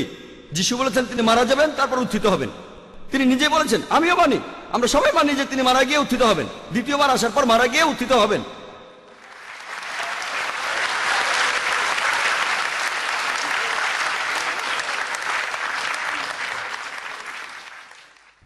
আর দ্বিতীয়বার আসার পর পুনরুত্থান, যেটার কথা কোরআন ও বাইবেলে বলা আছে, সেটাই হবে সত্যিকার পুনরুত্থান, সত্যিকার মৃত্যু, সত্যিকার পুনরুত্থান। আপনি যেটা বলছেন যিশু ক্রুশবিদ্ধ হওয়ার পর মারা গেলেন, আপনি যেটা বলছেন সেটা লোক মুখে শোনে, চোখে দেখা না। আমি জানি কিছু লোক বলছিল আমরা তাকে মৃত দেখেছি, সৈন্যরা বলছিল সেটা। বাইবেলে দেখবেন গসপেল অফ জন 9 অধ্যায়, আমি উদ্ধৃতি দিচ্ছি, গসপেল অফ জন 9 অধ্যায় 33 অনুচ্ছেদ, আমরা তাকে মৃত ভেবেছিলাম। যেমন প্যাস্টর মনে করেছিল মেয়েটা মারা গেছে, তিনি আরো বললেন তিনি এক্সপার্ট না, একজন সাধারণ মানুষ। তাহলে একইভাবে সৈন্যরা তাকে মৃত ভেবেছিল। এখন চিকিৎসা বিজ্ঞানে দেখেন, ডাক্তারদের স্টেথোস্কোপ লাগে নারীর স্পন্দন বোঝার জন্য, এছাড়া বিভিন্ন machine, ECG, EEG, heartbeat, brain. তারপর ডাক্তাররা ভুল করে। এই পেপার কাটিং গুলো দেখেন, এগুলো নিউজ আর্টিকেল। একজন লোক 3 ঘন্টা মৃত ছিল, তারপর আবার জীবিত হয়েছে 3 দিন। অনেক, এটা দক্ষিণ আফ্রিকায়, ফিলিপিন্সে অনেক কেস আছে। ডাক্তার পরীক্ষা করেছে যন্ত্রপাতি দিয়ে, এখানে সাধারণ সৈন্যরা পরীক্ষা করে বলছে, তার মানে না তিনি মৃত। আগে আমার উত্তরটা শোনেন, তারপর লাইনের পেছনে গিয়ে আরেকটা প্রশ্ন করবেন, অথবা রবিবার আইআরএফ এ আসবেন। তাহলে এই কথাগুলো লোকমুখে শোনা, তিনি আসলে মারা গিয়েছিলেন কিনা প্রমাণ দিয়েছি। 14টা পয়েন্ট, আপনি বললেন সবগুলোর উত্তর দিতে পারবেন, কিন্তু একটার উত্তর দেননি। তিনি ছিলেন জীবিত, জীবিত, জীবিত। তার মানে তিনি পুনরুত্থিত হননি। তিনি একদিন পুনরুত্থিত হবেন, আমিও মানি, প্রত্যেক মুসলমানই মানে। দ্বিতীয়বার যখন তিনি আসবেন, সেবার পুনরুত্থিত হবেন। আর পবিত্র কোরআন বলছে, সূরা মাইদার 116 ও 117 নম্বর আয়াতে উল্লেখ আছে, যিশু বলেছেন, যে হে আল্লাহ, তুমি এখানে সাক্ষী, আমি তাদের কখনোই বলিনি আমার উপাসনা করো বা আমি আল্লাহ, বরং আমি বলেছি আবুদুল্লাহ, আল্লাহর ইবাদত করো, রাব্বি ওয়া রাব্বুকুম, তিনি আমাদের সকলের প্রভু। যীশু খ্রিস্ট সেটাই প্রচার করেছেন যেভাবে আল্লাহ তাআলা নির্দেশ দিয়েছেন। তিনি বলেছেন তোমরা শুধু এক আল্লাহর ইবাদত করবে, নিজেকে তিনি আল্লাহ বলেননি। আমি এই কথা আগেও বলেছি, গোটা বাইবেলে স্পষ্ট করে আপনি কিছুই পাবেন না। আপনি বললেন বাইবেলে নাকি এমন কথা আছে, যিশু বলেছেন তিনি ঈশ্বর। গোটা বাইবেলে স্পষ্ট করে বলা আছে, এমন কথা কোথাও পাবেন না যেখানে যিশু তার নিজের মুখে নিজেকে ঈশ্বর দাবি করেছেন আর বলেছেন আমার উপাসনা করো। হ্যাঁ, তিনি আবার আসবেন, তিনি আবার আসবেন। কি জন্য? কোরআন বলছে, সূরা নিসার 158 নম্বর আয়াতে উল্লেখ করা হয়েছে যে আল্লাহ সুবহানাহু ওয়া তাআলা তাকে নিজের কাছে তুলে নিয়েছেন, তাকে জীবন্ত তুলে নিয়েছেন। কি জন্য? দ্বিতীয়বার আসার পর তিনি আমাদের নতুন কিছু শেখাবেন না। পবিত্র কোরআনের সূরা মাইদা 3 নম্বর আয়াতে আছে, আজ তোমাদের দ্বীনকে পূর্ণাঙ্গ করলাম, ইসলামকে তোমাদের দ্বীন করলাম, তোমাদের জন্য বিশ্বাস পূর্ণাঙ্গ করলাম। নতুন কিছু তিনি শেখাবেন না। তিনি দ্বিতীয়বার পৃথিবীতে এসে মুসলিমদের নতুন করে কিছু শেখাবেন না। তিনি দ্বিতীয়বার পৃথিবীতে এসে সাক্ষ্য দেবেন যে আমি নিজেকে ঈশ্বর দাবি করিনি, বলিনি যে তোমরা আমার উপাসনা করো। এ কথাটা গসপেলেও বলা হয়েছে, দ্বিতীয়বার আসার পরে লোকজন সবাই বলবে হে প্রভু, হে প্রভু, আমরা কি আপনার নামে সব অলৌকিক কাজ করিনি? যিশু তখন তাদের বলবেন তোমরা অন্যায়কারী, তোমরা পাপী, তোমরা এখান থেকে চলে যাও, আমি তোমাদের চিনি না। তিনি এ কথা কাদের বলবেন? মুসলিমদের, হিন্দুদের, খ্রিস্টানদের। তোমরা আমার নামে অলৌকিক কাজ করেছো, তোমরা এখান থেকে চলে যাও, আমি তোমাদের কাউকে চিনি না। যীশু খ্রিস্ট দ্বিতীয়বার যখন আসবেন সেই সময় পবিত্র কোরআনের সূরা ইমরানের 185 নম্বর আয়াতে উল্লেখ করা হয়েছে, কুল্লু নাফসিন যায়কাতুল মাউত, জীব মাত্রই মৃত্যু স্বাদ গ্রহণ করিবে। যিশু মারা যাবেন সাধারণ মানুষের মতোই, তারপর ইনশাআল্লাহ পুনরুত্থিত হবেন তিনি। আমরাও অপেক্ষা করছি রোজ কিয়ামতের আগে যিশু এই পৃথিবীতে আসবেন। আশা করি উত্তরটা পেয়েছেন। হ্যাঁ ভাই, আমার প্রশ্নটা প্যাস্টরের কাছে। মুসলিমরা বেহেশতে যেতে চাইলে তাদের বেশ কিছু শর্ত পূরণ করতে হবে। আজকে আপনার লেকচারে যেটা শুনলাম আর আমার প্রতিবেশীদের কাছ থেকে যা শুনেছি যে খ্রিস্টান ধর্ম বলে যে খ্রিস্টানরা পাপমুক্ত। পাপমুক্ত মানে যীশু খ্রিস্ট নাকি মানব জাতির সবার পাপের বোঝা মাথায় নিয়ে ক্রুশবিদ্ধ হয়ে মারা গিয়েছিলেন। তাহলে তার মানে যদি আজকে কেউ মেনে নেয় যে যীশু খ্রিস্ট ক্রুশবিদ্ধ হয়ে মারা গেছেন মানব জাতির সবার পাপের জন্য, তার মানে কি এই সেই লোকের পাপ অতীত আর ভবিষ্যতের সব মুছে গেল আর সে স্বর্গে যেতে পারবে? হ্যাঁ, বাইবেলে এ কথা লেখা আছে, যদি যিশুকে বিশ্বাস করেন, তার মানে যীশু খ্রিস্টের কথার কাজে বিশ্বাস করা। বিশ্বাসটাকে মুখের কথায় মেনে নেন, তার মানে নিজের মুখে কথা বলেন, যিশুকে গ্রহণ করেন আপনার অন্তর থেকে, তারপর আপনি পাপ থেকে মুক্ত হবেন। তখন আপনার নিয়তিও বদলে যাবে। এখানে আমি ব্যাপারটাকে যেভাবে বুঝি, আপনার নিয়তি বদলে যাবে, আপনি সেই মুহূর্তে স্বর্গে চলে যাবেন না। আরেকটা প্রশ্ন, এটার সূত্র হ্যাঁ। ধরেই, তাহলে তার মানে আমি বাইবেল পড়লাম, বাইবেলের প্রত্যেকটা কথাই বিশ্বাস করলাম, মানলাম যীশু খ্রিস্ট মারা গেছেন ক্রুশবিদ্ধ হয়ে, তার পরের দিন হয়ে গেলাম ধর্ষণকারী অথবা সন্ত্রাসী আর মানুষ খুন করে বেড়াতে লাগলাম, তারপরও কি আমি স্বর্গে যেতে পারবো? এখানে আসলে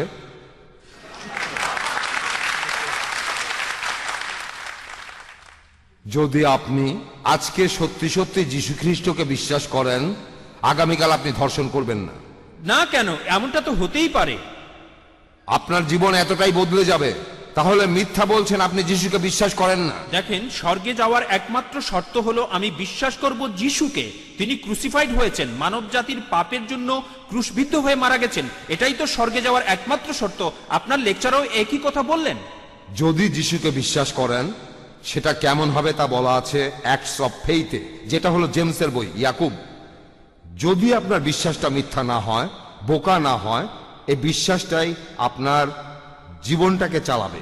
কিন্তু আপনার বিশ্বাসটা যদি মিথ্যা হয়, সবাইকে শুধু দেখানোর জন্য, তখন এই বিশ্বাস আপনার জীবনটাকে পরিচালিত করবে না।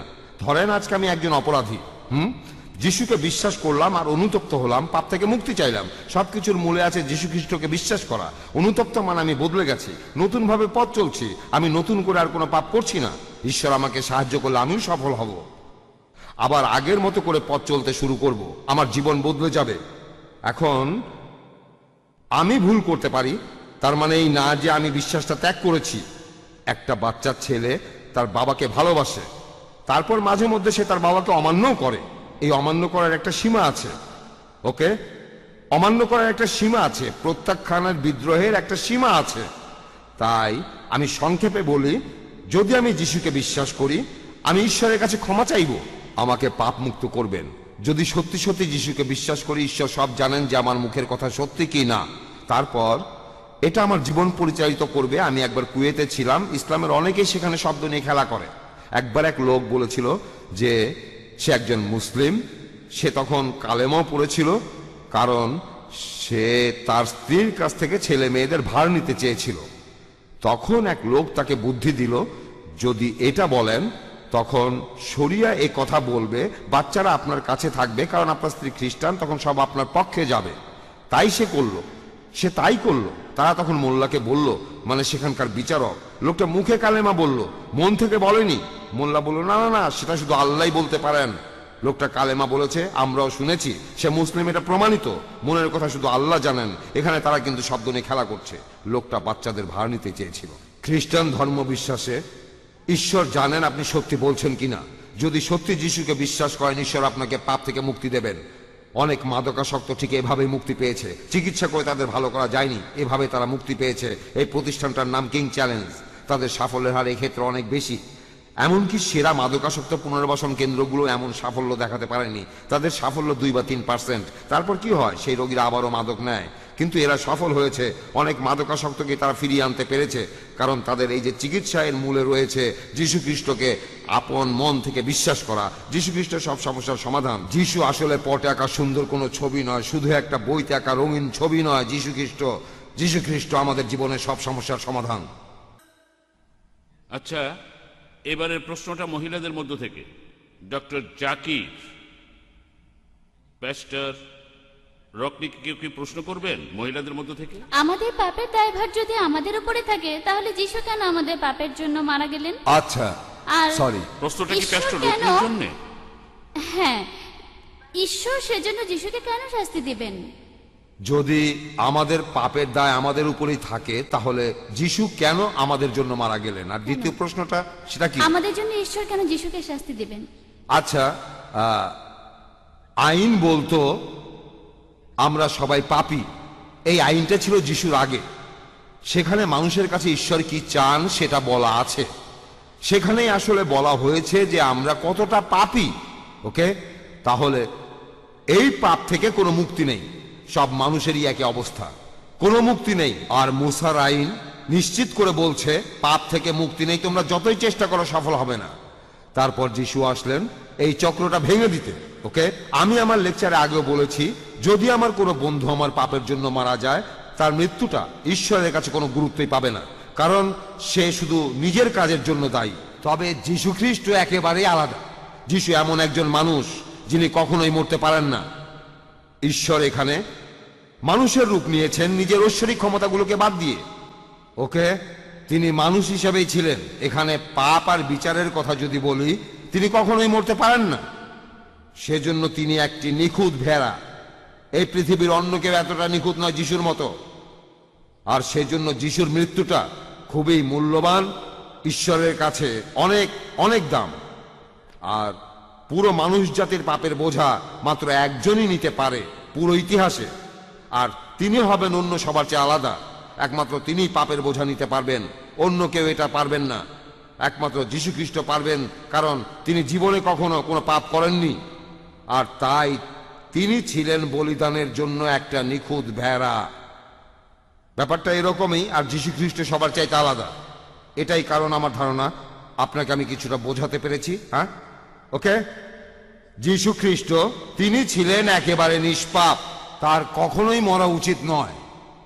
এই জন্যই তিনি হলেন ঈশ্বরের জন্য একটি নিখুঁত ভেড়া, অন্য সব মানুষের পাপের বোঝা নেবেন। তারপরে কি আমাদের পাপের ভার আমাদের উপরে থাকবে যিশুকে বিশ্বাস করার পরও? আমি একটু আগে কথা বলেছিলাম, আপনি যদি বিশ্বাস করেন আপনার কাজেও সেটা প্রকাশ পাবে। কিছু মানুষ বিশ্বাস করে কোনো সুবিধা পাওয়ার জন্য, হয়তো তারা কোনো বিদেশি কোম্পানিতে বড় চাকরি পাবে, অনেকেই এমনটা করে। তবে ঈশ্বর সবকিছু জানেন। ওকে, তাই আপনি যদি বিশ্বাস করেন আপনার কাজের মধ্যেই সেটা প্রকাশ পাবে। জুডাস ইসকারিয়াত বিশ্বাস করেছিল, তবে সেটা আসল বিশ্বাস ছিল না। পরবর্তীতে আমরা দেখি মাত্র 30টা পয়সার জন্য সে বিশ্বাসঘাতকতা করেছিল। আসলে প্রথম থেকেই সে বিশ্বাসী ছিল না। এই বিশ্বাসটা আসল ছিল না।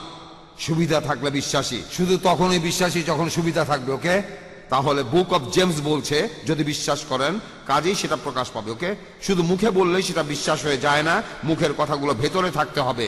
ওকে, মানে একেবারে অন্তর দিয়ে আমি ঈশ্বরের কাছে পাপ মুক্তির জন্য প্রার্থনা করব, আমি পাপ মুক্তির জন্য প্রার্থনা করব ঈশ্বরের পুত্র যিশুর নামে।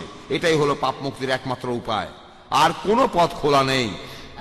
সরি, আপনি বললেন যে ঈশ্বর মানুষের রূপ নিয়ে এসেছিলেন। আমি আসলে মাফ করবেন, আপনি আপনার প্রশ্ন করেছেন, প্যাস্টরও উত্তর দিয়েছেন। আমি আসলে একটি কথা এখন বলতে আপনি চাই। আরেকটা প্রশ্ন করতে পারবেন আমি না। একটি কথা বলবো, ওনার উত্তরটা প্রসঙ্গে আর কি। আপনি দ্বিতীয় প্রশ্ন করতে চাইলে আচ্ছা এক কথায় বলে ফেলেন। প্যাস্টর বললেন যে লোক যীশু খ্রিস্টকে বিশ্বাস করবে, সে কখনোই একজন ধর্ষণকারী হবে না। তবে যদি খ্রিস্টানদের দেখেন, সামগ্রিকভাবে দেখবেন যে সব খ্রিস্টানই পাপ করে। তাহলে আপনি কি এই কথা বলছেন যে কোনো খ্রিস্টানই সত্যিকার অর্থে যীশু খ্রিস্টকে বিশ্বাস করে না?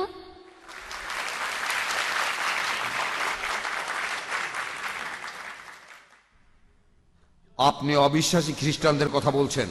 অনেক লোকই সমাজে খ্রিস্টান বলে পরিচিত, অনেক লোকের উপরে খ্রিস্টান লেভেলটা রয়েছে, তারা অনেক অন্যায় করছে। এমনকি ব্রিটিশরা যখন ইন্ডিয়ায় ছিল, এটা আমার মনে হয় আপনার যদি খারাপ লাগে তাহলে আমি দুঃখিত, তারা ইন্ডিয়ায় যিশুকে ঠিকভাবে তুলে ধরেনি, চালু করেছে খ্রিস্টান নাম। যেমন ধরেন আমার নাম ছিল শর্মা, নাম হয়ে যাবে টনি বা জনি। যদি আমি খ্রিস্টান হই, আমার মন কিন্তু বদলায়নি, খোলসটা বদলেছে। এগুলো যীশু খ্রিস্টের বিশ্বাসীদের বৈশিষ্ট্য নয়। আমি আমার লেকচারে এই কথাটা আগেও বলেছি, আপনারা বিশ্বাসী খ্রিস্টান দেখবেন, ট্র্যাডিশনাল খ্রিস্টানও দেখবেন, সবাই মিশে গেছে। এই ট্র্যাডিশনাল খ্রিস্টানদের দেখেই আপনার মধ্যে এই ভুল ধারণাগুলো হচ্ছে। আপনি যে খ্রিস্টানদের কথা বলছেন তারা ট্র্যাডিশনাল, তারা অনেক আলাদা। খ্রিস্টানরা আমরা মূর্তি পূজা করি না, আমরা কোনো ছবি রেখে নতজানু হই না। প্যাস্টরকেও জিজ্ঞাসা করেন, মূর্তি পূজা করি না। তবে আগে আমি এমনটা করতাম, তারপর আমি বাইবেল আর তাওরাত পড়লাম, তখন এটা বন্ধ করলাম। আমি জানতাম না, আমি আগে মূর্তি পূজা করতাম, আমি প্রার্থনা করতাম মৃত আত্মার কাছে। ঈশ্বর এগুলো করতে নিষেধ করেছেন, আমি জানতাম না, কিন্তু আমিও খ্রিস্টানই ছিলাম, আমাকেও তখন খ্রিস্টান বলা হতো। আমি মহান ঈশ্বরকে বাদ দিয়ে মানুষের কাছে প্রার্থনা করতাম, মেডিয়েটরে মেডিয়েটরে মেডিয়েটরে মেডিয়েটরে মেডিয়েটরে ইত্যাদি ইত্যাদি। একমাত্র ঈশ্বরই ক্ষমা করতে পারেন। আর আপনি সেই খ্রিস্টানদের কথা বলছেন যাদের একটা লেভেল আছে, আমি বলছি বিশ্বাসী খ্রিস্টানদের কথা। আমি বাইবেলে বিশ্বাসীদের কথা বলছি, যে খ্রিস্টানরা বাইবেল বিশ্বাস করে, তারা খুবই ভালো খ্রিস্টান। আমি সেই খ্রিস্টানদের কথা বলছি। ওকে, তাহলে আপনি সত্যিকারের খ্রিস্টানদের দেখেননি, দেখেছেন যাদের লেভেল আছে, তাদের নামগুলো পশ্চিমা নামগুলোর মতো।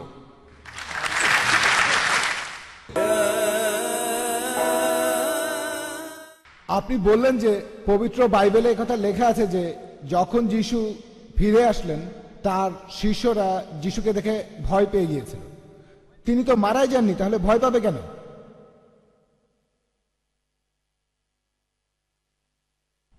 ভাই, আপনি প্রশ্ন করলেন যে যীশুখ্রিস্ট যখন উপরের ঘরে গেলেন, যেখানে তার শিষ্যরা জড়ো হয়েছিল, তিনি মারা যাননি, কিন্তু তারা ভয় পেল কেন? আমার লেকচার দেওয়ার সময় আমিও প্রশ্নটা করেছিলাম, কেন ভয় পেল, উত্তরটাও দিয়েছিলাম।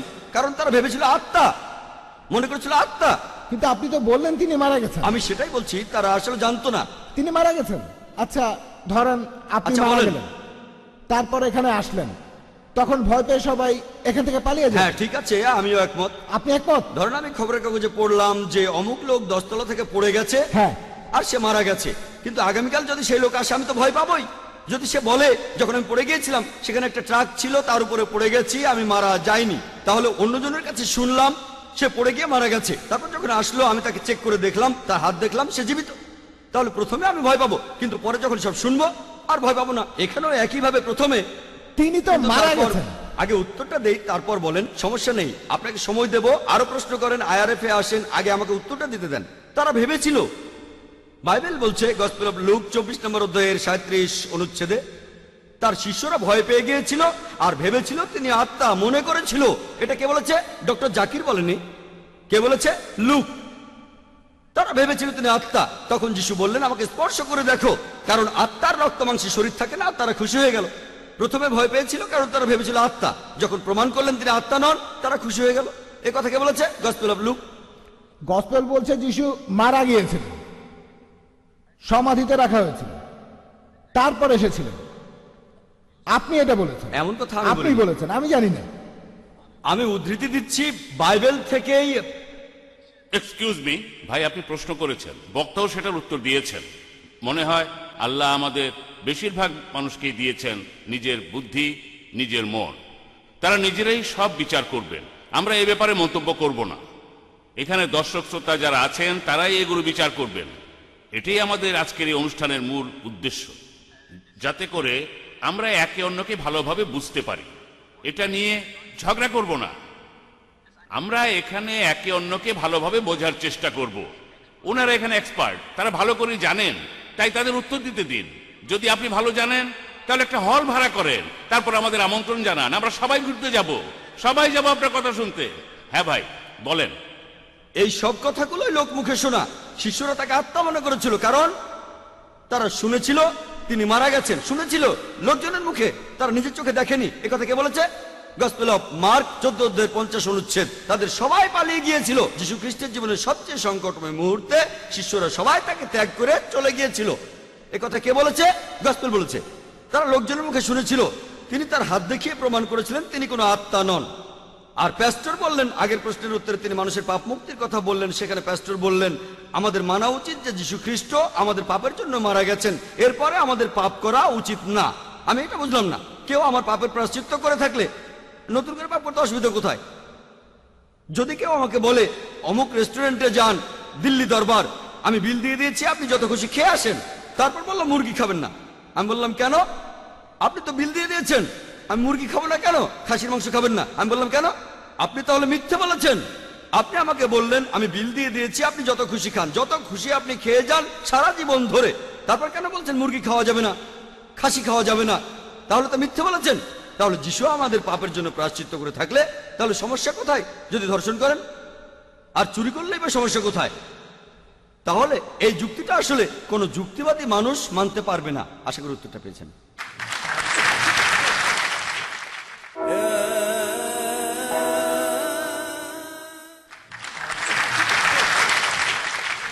হ্যাঁ ভাই, এই প্রশ্নটার পরে মাইক থেকে আরেকটা প্রশ্ন হবে।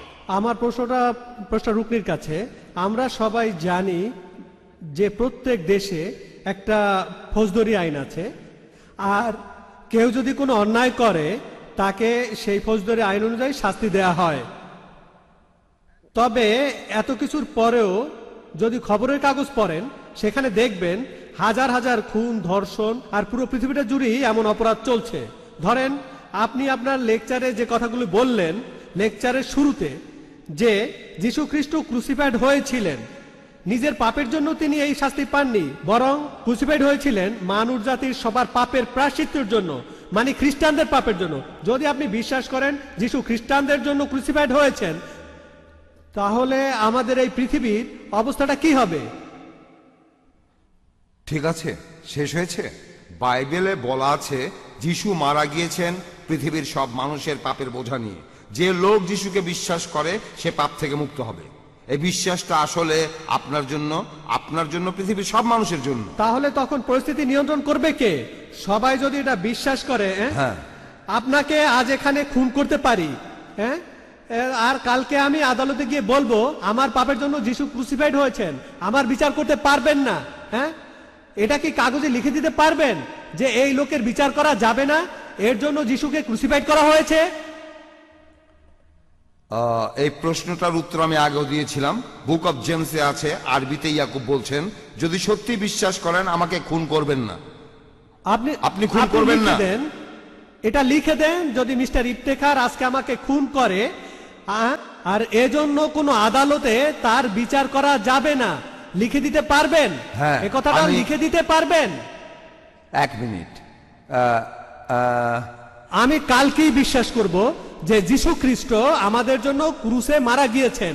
কালকেই বিশ্বাস করব, আমি একজন খ্রিস্টান হয়ে যাব। দেখেন এই দুইটা ব্যাপার আলাদা। আগেও বলেছি পাপ আর পাপের ক্ষতি আলাদা। ওকে, পাপ জিনিসটা হলো আলাদা। আপনাকে একটা সহজ কথা না, বলি। দেখেন শোনেন, আপনি তো একজন বিশ্বাসী, আপনি খ্রিস্টান ধর্মে বিশ্বাস করেন, একজন খ্রিস্টান। হ্যাঁ, আজকে সকালে আমার মেয়েকে বলেছিলাম তুমি 1 থেকে শুরু করে 20 ঘরের নামটা একেবারে সব মুখস্থ করে ফেলবে, মুখস্থ করো, আমি সন্ধ্যা এসে শুনবো। শুধু আমাকে খুশি করার জন্য সে সব মুখস্থ করেছে, সবগুলো মুখস্থ করে আমাকে সন্ধ্যায় শুনিয়েছে। ডাক্তার জাকির নায়েক খ্রিস্টান নন, একজন মুসলমান, কিন্তু তিনি প্রত্যেকটা বাইবেল থেকে উদ্ধৃতি দিতে পারেন, যে কোনো বাইবেল। হ্যাঁ, আপনি একজন বিশ্বাসী, বলেছেন যে আমি বিশ্বাসী, যিশুকে ভালোবাসি, কিন্তু বাইবেল থেকে একটা উদ্ধৃতি দিতে পারেন না।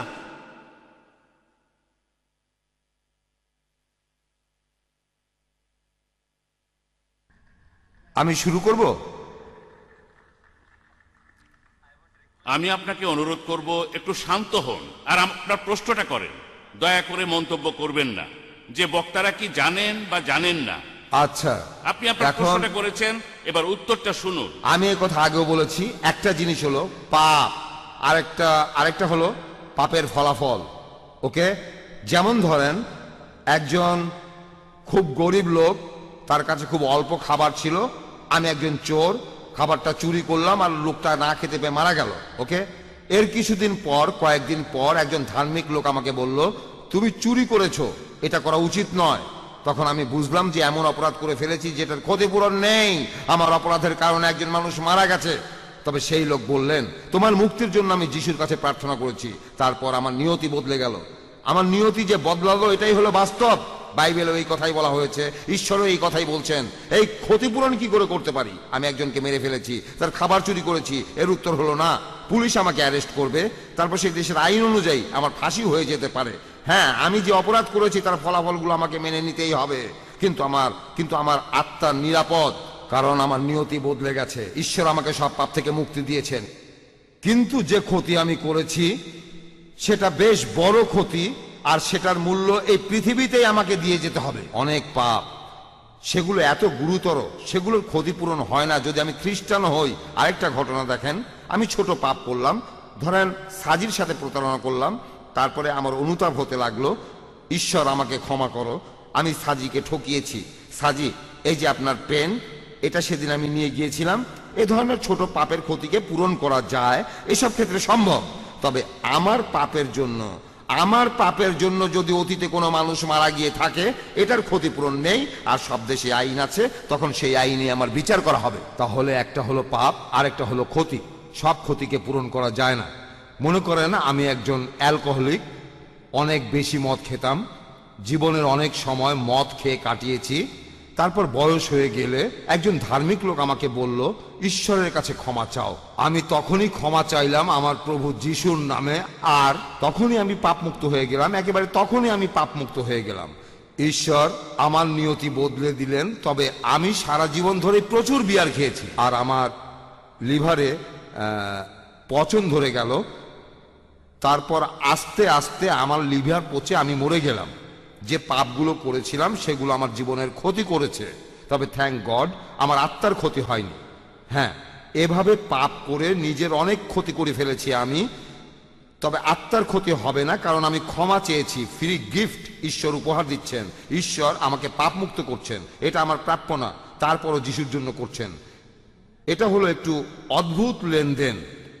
যিশু আমার পাপ নিয়ে নিজে বহন করছেন, অন্য কেউ এই কাজ করতে চাইবে না। আশা করি আপনার উত্তরটা পেয়েছেন। আমাকে মোটেও সন্তুষ্ট করতে পারেননি। এবারের প্রশ্নটা করা হচ্ছে মহিলাদের মধ্য থেকে প্যাস্টর রুকনির জন্য। যদি যিশুর ক্রুসিফিকশন আর পুনরুত্থানে বিশ্বাস করলেই আমরা পাপ থেকে মুক্ত হতে পারি, আর যিশু যদি মানবজাতির পাপের জন্য মারা যান, তাহলে যিশু খ্রিস্টের আগে যারা ছিলেন তাদের পাপ মুক্তি কিভাবে হবে? এটা খুবই গুরুত্বপূর্ণ ব্যাপার, আর বাইবেলের অনেক জায়গায় এটার উল্লেখ আছে, সেখানে আপনার প্রশ্নের উত্তর পাবেন। ইতিহাসে ক্রসের ব্যাপারটা অনেক জায়গায় আছে। খ্রিস্টানরা যারা যিশু খ্রিস্টের পরে এসেছে, তারা যিশুকে বিশ্বাস করে, আর তারা রক্ষা পাবেই, কারণ তারা যিশুকে বিশ্বাস করে। যিশুর আগের বিশ্বাসীরা, ইব্রাহিম এছাড়া আরো যেসব বিখ্যাত মানুষ ছিলেন, তারা বিশ্বাস নিয়ে ভবিষ্যতের দিকে তাকিয়েছিলেন। তারা নবী ছিলেন, আর ভবিষ্যতের দিকে তাকিয়েছিলেন যিশু কবে আসবেন সেই দিকে। তারা যিশুকে বিশ্বাস করেছেন, এই জন্য তারা রক্ষা পেয়েছেন। এটা বলা আছে, তারা যখন মারা যান তখনও তারা ভবিষ্যতের দিকেই তাকিয়েছিলেন। তারপর যিশু যখন মারা গেলেন, তখন তিনি যে কাজটা সেখানে করলেন, তিনি সেখানে গেলেন, সেখানে সব নবীরা ছিলেন, আর তাদের মুক্ত করে দিলেন, কারণ তারা বিশ্বাস নিয়ে মরেছিলেন। তারা স্বর্গে যেতে পারছিলেন না, কারণ তখনও তাদের পাপের প্রায়শ্চিত্ত হয়নি। এই নবীদের আত্মা তখন অন্য কোনো আধ্যাত্মিক জায়গায় ছিল। যীশু খ্রিস্ট তখন তাদের কাছে গেলেন, তাদের মুক্ত করলেন। আর যীশু যখন ক্রসে মারা গেলেন, দেখা গেল পুরনো আমলের নবীদের কবরগুলো সব খালি। তাদেরকে জেরুজালেমে দেখা গেল, সবাই নিজের চোখেই দেখেছে। তাহলে আগের লোকজনেরা ভবিষ্যতের খ্রিস্টকে দেখবে, বিশ্বাস নিয়ে তাহলে রক্ষা পাবে। যিশু তাদের পাপের জন্য প্রায়শ্চিত্ত করবেন। আর বর্তমানের লোকজনেরা, যেমন আমি আর অন্যরা, পেছনে তাকাবো আর যিশুর প্রতি বিশ্বাসী আমাদের রক্ষা করবে। ক্রসের প্রভাবটা সবসময়ই থাকবে। ক্রসটা আসলে চিরস্থায়ী, আগের মানুষের জন্য, ভবিষ্যতের জন্য, বর্তমানের জন্য। ধন্যবাদ। গুড ইভিনিং ব্রাদার রুকনি, আমি আপনাকে একটা সহজ প্রশ্ন করব, তবে সেটা টপিকের উপরে না, কারণ আপনিও আসলে টপিকের বাইরে কথা বলেছেন। আমি যতটুকু শুনলাম, আপনি আজকে বলেছেন অনেক কথাই, বাইবেল, পলের কথাবার্তা ইত্যাদি, তবে আপনি টপিকের উপরে 5 মিনিটের বেশি বলেননি। আপনি যেসব ব্যাপারে কথা বলেছেন আমি সেগুলোর উপরে প্রশ্ন করব। আপনি বলেছেন মুসা নবী 5টি বই লিখেছেন। এই বইগুলি হলো জেনেসিস, এক্সোডাস, লেভিটিকাস, নাম্বারস এবং ডিউটেরোনমি। এই বইগুলি লিখেছেন মুসা। যদি মুসা এই বইগুলি লিখে থাকেন, তিনি কথা কিভাবে বলেন যে পৃথিবীর কোনো মানুষই জানে না যে মুসা নবীর কবর কোথায় অবস্থিত? তিনি 120 বছর বেঁচে ছিলেন, এটা কিভাবে সম্ভব?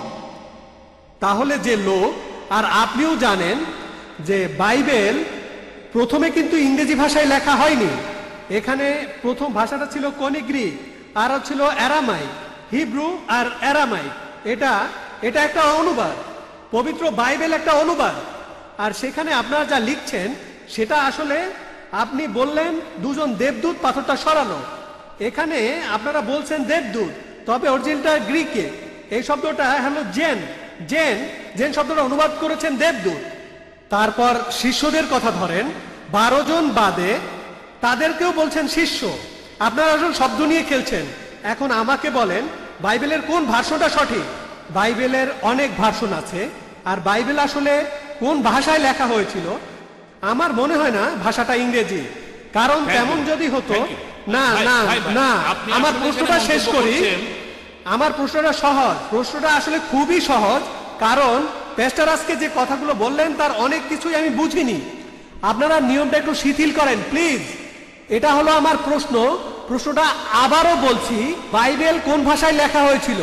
সেটা কি ইংরেজি নাকি অন্য কোনো ভাষা? আর আমি বেঁচে থাকা অবস্থায় আমার মৃত্যুর কথা বইতে লিখেছি, এ ব্যাপারটা আমাকে বুঝিয়ে বলেন।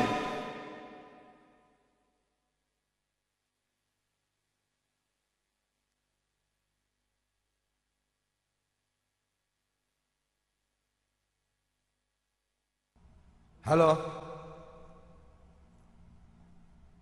আপনার মাইকটা ধার করলাম। হ্যালো, হ্যাঁ ভাই, ভাই আপনি খুব জটিল একটা প্রশ্ন করেছেন। আর আর একদিন আমরা চায়ের দোকানে চা খেতে খেতে এটা নিয়ে আলোচনা করব। না না না, এটা তো সহজ প্রশ্ন, একেবারেই সহজ প্রশ্ন। বাইবেলের কোন ভার্সনটা সঠিক? আর মুসার কথাগুলোর যৌক্তিকতা কি? মুসা বেঁচে থাকা অবস্থায় লিখলেন যে তিনি মারা গেছেন, কেউ জানে না আমার কবর কোথায়। ভাই আপনি মুসার কথা দর্শকদের বিচার করতে দিন, কোন উত্তরটা ঠিক আর কোন উত্তরটা ঠিকভাবে দেয়া হয়নি। না না ভাই, আপনি একা সব বিচার করতে পারবেন না। না, আমি বিচার করছি না। এক মিনিট, আপনি এক মিনিট ভাই শুনেন, উনি বললেন বাইবেল আয়না। আসলে অনেক বাইবেল নাকি আয়না? আপনার আগ্রহ বলে কি বাইবেল নাকি আয়না? শোনেন ভাই, ভাই ভাই শোনেন, তবে আমাদের এখানে বেশ কিছু নিয়ম কানুন আছে। আমি আবারও বলছি ভাই, আমরা আপনার আগ্রহের প্রশংসা করছি। আর প্যাস্টর রকনিও আপনার প্রশ্নের উত্তর দিয়েছেন। তিনি বলেছেন চা খেতে খেতে আলোচনা করবেন, আর প্যাস্টর সেই চায়ের দামটাও দেবেন, তাই না? ভাই রকনি কি রাজি? ঠিক আছে, রেডি। এবার পরের প্রশ্নটা ডাক্তার জাকিরের কাছে, মহিলাদের মধ্য থেকে। আসসালামু আলাইকুম। খ্রিস্টানদের ট্রিনিটির মতবাদটি কি, আর এটার সাথে ক্রুসিফিক্সনের সম্পর্কটা কি? FIXION। বোন, আপনি খুব সুন্দর প্রশ্ন করলেন যে ট্রিনিটির মতবাদটা আসলে কি, আর ক্রুসিফিক্সনের সাথে এর সম্পর্কটা কি FIXION এটা বলার জন্য ধন্যবাদ, না হলে বুঝতে একটু অসুবিধা হতো। এখানেও ইসলামিক দৃষ্টিভঙ্গি আর বাইবেলের দৃষ্টিভঙ্গি, কোরআন আর বাইবেলের কথা।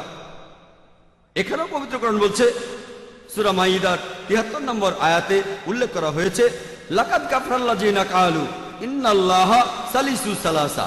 তারা তো কুফরি করছে, ধর্মের অবমাননা করছে যারা এমন বলে আল্লাহ তো তিনের মধ্যে একজন, অর্থাৎ ট্রিনিটি।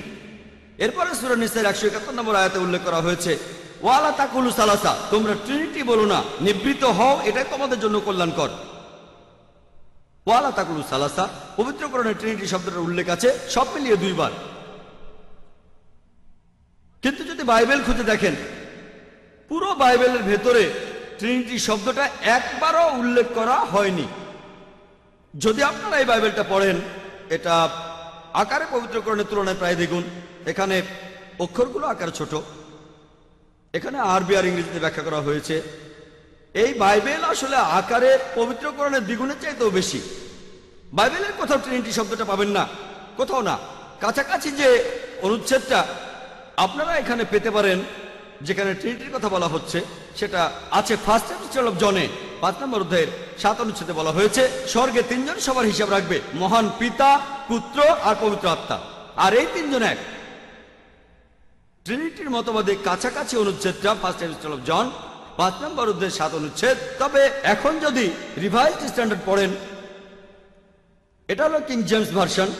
এই বাইবেলটা খ্রিস্টানদের মধ্যে জনপ্রিয়। এটা রিভাইজড স্ট্যান্ডার্ড ভার্সন। ভাই জানতে চাচ্ছিলেন কোন ভার্সন, আমি এখানে 5 মিনিটের মধ্যে সব উত্তর দেওয়ার চেষ্টা করছি। এটা হলো রিভাইজড স্ট্যান্ডার্ড ভার্সন, নতুন ভার্সন। ভার্সন মানে এর এক একটা এক এক রকম। আর খ্রিস্টানদের এরকম 24,000 সংস্করণ আছে এই বাইবেলের, তবে কোনোটাই একরকম না। এটা হলো নিউ কিং জেমস ভার্সন, প্যাস্টরের কাছে আছে। এটা ডুয়েই ভার্সন, এখানে আছে 73টা বই, এখান থেকে 7টা বই বাদ দেওয়া হয়েছে। অনেকেই 7টাকে বলে এগুলো বানানো হয়েছে। কারা এমনটা করেছে? প্রটেস্ট্যান্টরা। প্যাস্টরের বাইবেলটা নিউ কিং জেমস ভার্সন, এখানে 66টা বই আছে। এটা আলাদা বাইবেল, এমন বিভিন্ন বাইবেল আছে অনেক। IRF 25টারও বেশি ভার্সন আর 200-রও বেশি টাইপের বাইবেল আছে। IRF দেখতে পারেন। আপনার প্রশ্নটাই আসি, এই রিভাইজড স্ট্যান্ডার্ড ভার্সনটা এটা সংস্কার করেছেন মোট 32 জন উচ্চপদস্থ বিশেষজ্ঞ, যাদের পেছনে রয়েছে মোট 50টি খ্রিস্টান ধর্মীয় সংস্থা। তারা বলেন কিং জেমস ভার্সনে অনেক ভুল রয়ে গেছে, আর এই সংস্কার করার পর তারা এই অনুচ্ছেদটা বাদ দিয়েছে যেটার সাথে ট্রিনিটির মতবাদ মিলে যায়। ফার্স্ট এপিস্টল অফ জন 5 অধ্যায়ের 7 অনুচ্ছেদ, যে এটা বানানো হয়েছে, এটা বানানো গল্প, এটা পরে ঢুকানো হয়েছে। অনুচ্ছেদটা বাদ দিয়েছে কারা? মুসলিমরা না, হিন্দুরা না, 32 জন খ্রিস্টান বিশেষজ্ঞ, খুবই উচ্চপদস্থ, যাদের পেছনে 50টি খ্রিস্টান সংস্থা আছে। তারা অনুচ্ছেদটা বাদ দিয়েছে, যেটা ট্রিনিটির মতবাদের কাছাকাছি ছিল, যে এটা বানানো হয়েছে। ট্রিনিটি শব্দটা বাইবেলে নেই। যীশু খ্রিস্ট নিজেকে কখনো ঈশ্বর দাবি করেননি। আমি এই কথা আগেই বলেছি। চারটে সবাইকে শেখানো হয়, তারা বলে পিতা হলেন একজন, পুত্র হলেন একজন, আর পবিত্র আত্মা একজন, কিন্তু তারা 3 জন নন, আসলে একজন। একজন, আরেকজন, আরেকজন, কিন্তু 3 জন না, একজন। এটা কি? 1 যোগ 1 যোগ 1 সমান 3, কিন্তু খ্রিস্টানরা বলে 1। যদি খ্রিস্টানদের জিজ্ঞেস করেন আপনি যখন পিতার কথা ভাবেন তখন মনে কোন ছবি ভাসে, আর তখন একজন খ্রিস্টান তার মনে ছবি ভাসে যে মহান ঈশ্বর সান্টা ক্লজের মতো স্বর্গে বসে আছেন, তার সিংহাসনে বসে আছেন। যখন আপনি ভাবেন শব্দ বা পুত্র বা যীশু খ্রিস্টের কথা, তখন জেফ্রি হান্টারের কথা ভাবেন কিং অফ কিংস ছবিতে। জেফ্রি হান্টার, সোনালী চুল, শ্বেতাঙ্গ, দেখতে ইহুদিদের মতো না, তার নাকটাও খাড়া, এরকম জেফ্রি হান্টার। আর যখন পবিত্র আত্মার কথা বলে, একটা ঘুঘু পাখির মতো, যেটা এসেছিল জন দ্য ব্যাপটিস্টের সাথে ব্যাপটাইজের সময়, অথবা সেই ধোঁয়ার মতো পেন্টাকস্টের সেই ভোজসভায়। 3টি আলাদা ছবি। কিন্তু যদি প্রশ্ন করেন আপনারা কটা ছবি দেখেছেন, তারা বলবে একটা। আপনি যতই চেষ্টা করেন এই 3টি ছবিকে কখনো এক করতে পারবেন না। তবে জিজ্ঞেস করেন কটা ছবি দেখেছেন, তারা বলবে একটা। তারা মিথ্যে বলছে, কারণ 1 যোগ 1 যোগ 1 সমান 3, যোগ করলে 1 হয় না। তারা উদাহরণ দিয়ে বলে, দেখেন ট্রিনিটির এই মতবাদটা বুঝতে পারা খুব কঠিন। একজন লোক সে বাবা হতে পারে, ভাই হতে পারে, আর একই সাথে একজন ব্যবসায়ীও হতে পারে। তাহলে ঈশ্বর কেন পিতা, পুত্র আর পবিত্র আত্মা হবে না? আচ্ছা ঠিক আছে, আসলে একটু ভালো করে দেখি। ধরেন একজন লোক কারো বাবা, আবার কারো ভাই, আর একজন ব্যবসায়ী। এখন লোকটার বোন তাকে কিছু কথা বলল, গোপন কথা। স্বাভাবিকভাবেই লোকটার বাবা সত্তাটা সে কথাটা জানবে, ব্যবসায়ী সত্তাটাও জানবে। কিন্তু যদি বাইবেল পড়েন, গসপেল অফ মার্ক 13:32 বলা হয়েছে, যীশু খ্রিস্ট নিজেই বলেছেন, সেদিনের কথা, সেই সময়ের কথা কোনো মানুষ জানে না, কোনো দেবদূত জানে না, এমনকি পুত্রও জানে না, শুধু স্বর্গের পিতা জানেন। তার মানে শেষ বিচারের দিনের কথা যীশু খ্রিস্ট জানে না, দেবদূতরাও জানে না, পবিত্র আত্মাও জানে না, শুধু মহান ঈশ্বরই জানেন। তার মানে এই তিনজন আসলে এক নন, তিনজন আসলে এক নন। এই ট্রিনিটি এমন একটা মতবাদ যেটা অযৌক্তিক। যতই চেষ্টা করেন এটা ব্যাখ্যা করতে পারবেন না। যেমন ধরেন খ্রিস্টানরা বলে যে যীশু খ্রিস্ট ক্রুশবিদ্ধ হয়ে মারা গেছেন, তার মানে কি বলবেন যে ঈশ্বর ক্রসে মারা গেছেন?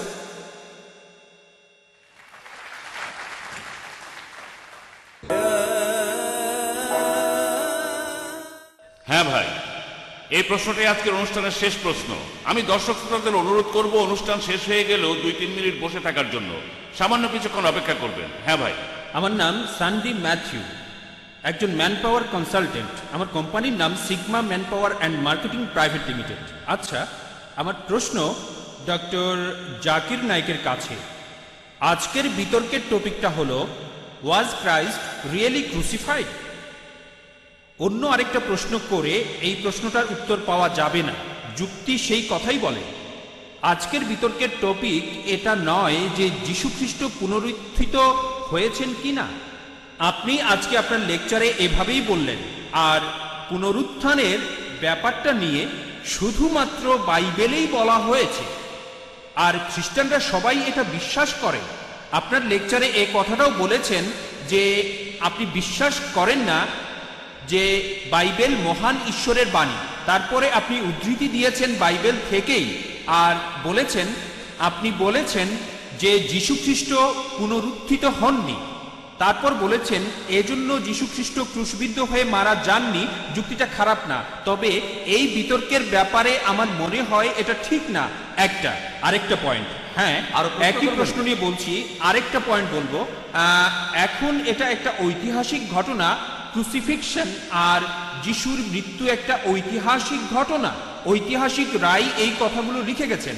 জোসেফাস নামে এক ইহুদি ঐতিহাসিক যীশু খ্রিস্টের এই ক্রুসিফিকশন নিয়ে অনেক কিছু লিখেছেন। এই ঘটনাটা সিক্রেট না, রীতিমতো মিছিল করে যিশুকে অত্যাচার করে মারা হয়েছে। যিশু যদি মারা না যান তাহলে তার কি হয়েছিল? তিনি কি কোথাও লুকিয়ে গেছেন? যখন তাকে ক্রস থেকে নামানো হলো, তাকে শোয়ানো হয়েছিল। অনেক লোকজনই এই ঘটনা দেখেছিল। এটাকে অস্বীকার কিভাবে করবেন? এছাড়াও আরেকটা কথা বলবো, কারণ আমি শেষ প্রশ্নটা করছি। প্রশ্ন করে যাচ্ছেন, অলরেডি 3টা প্রশ্ন করে ফেলেছেন। 3টা প্রশ্ন আরো করতে পারেন, কোনো সমস্যা নেই, তবে এই ব্যাপারে চেয়ারপারসনকে জিজ্ঞেস করে নেন, আমি সবগুলোর উত্তর দেব। আরেকটা প্রশ্নের উত্তর দেবেন? আরেকটা প্রশ্ন। ভাই ভাই ভাই, আমি আমাদের বক্তাকে আগে এই প্রশ্নের উত্তর দিতে দিন। আমাদেরও হাতে সময় কম, জি, তাকে উত্তরগুলো দিতে দিন। যদি সময় থাকে তাহলে আরো প্রশ্ন করতে পারবেন। ভাই 4টা প্রশ্ন করেছেন। একটা কথা, আরেকটা কথা, আরেকটা কথা, এটা আসলে প্রশ্নোত্তর পর্ব। আপনি এখানে শুধু প্রশ্ন করবেন, মন্তব্য করবেন না। আপনি পরে একদিন আইআরএফে আসেন, তখন বিস্তারিত আলোচনা হবে, তখন আলোচনা করবেন, কিন্তু এখন করবেন না। প্লিজ কোন রকম মন্তব্য করবেন না। আগে প্রশ্ন করুন, উত্তর শুনুন।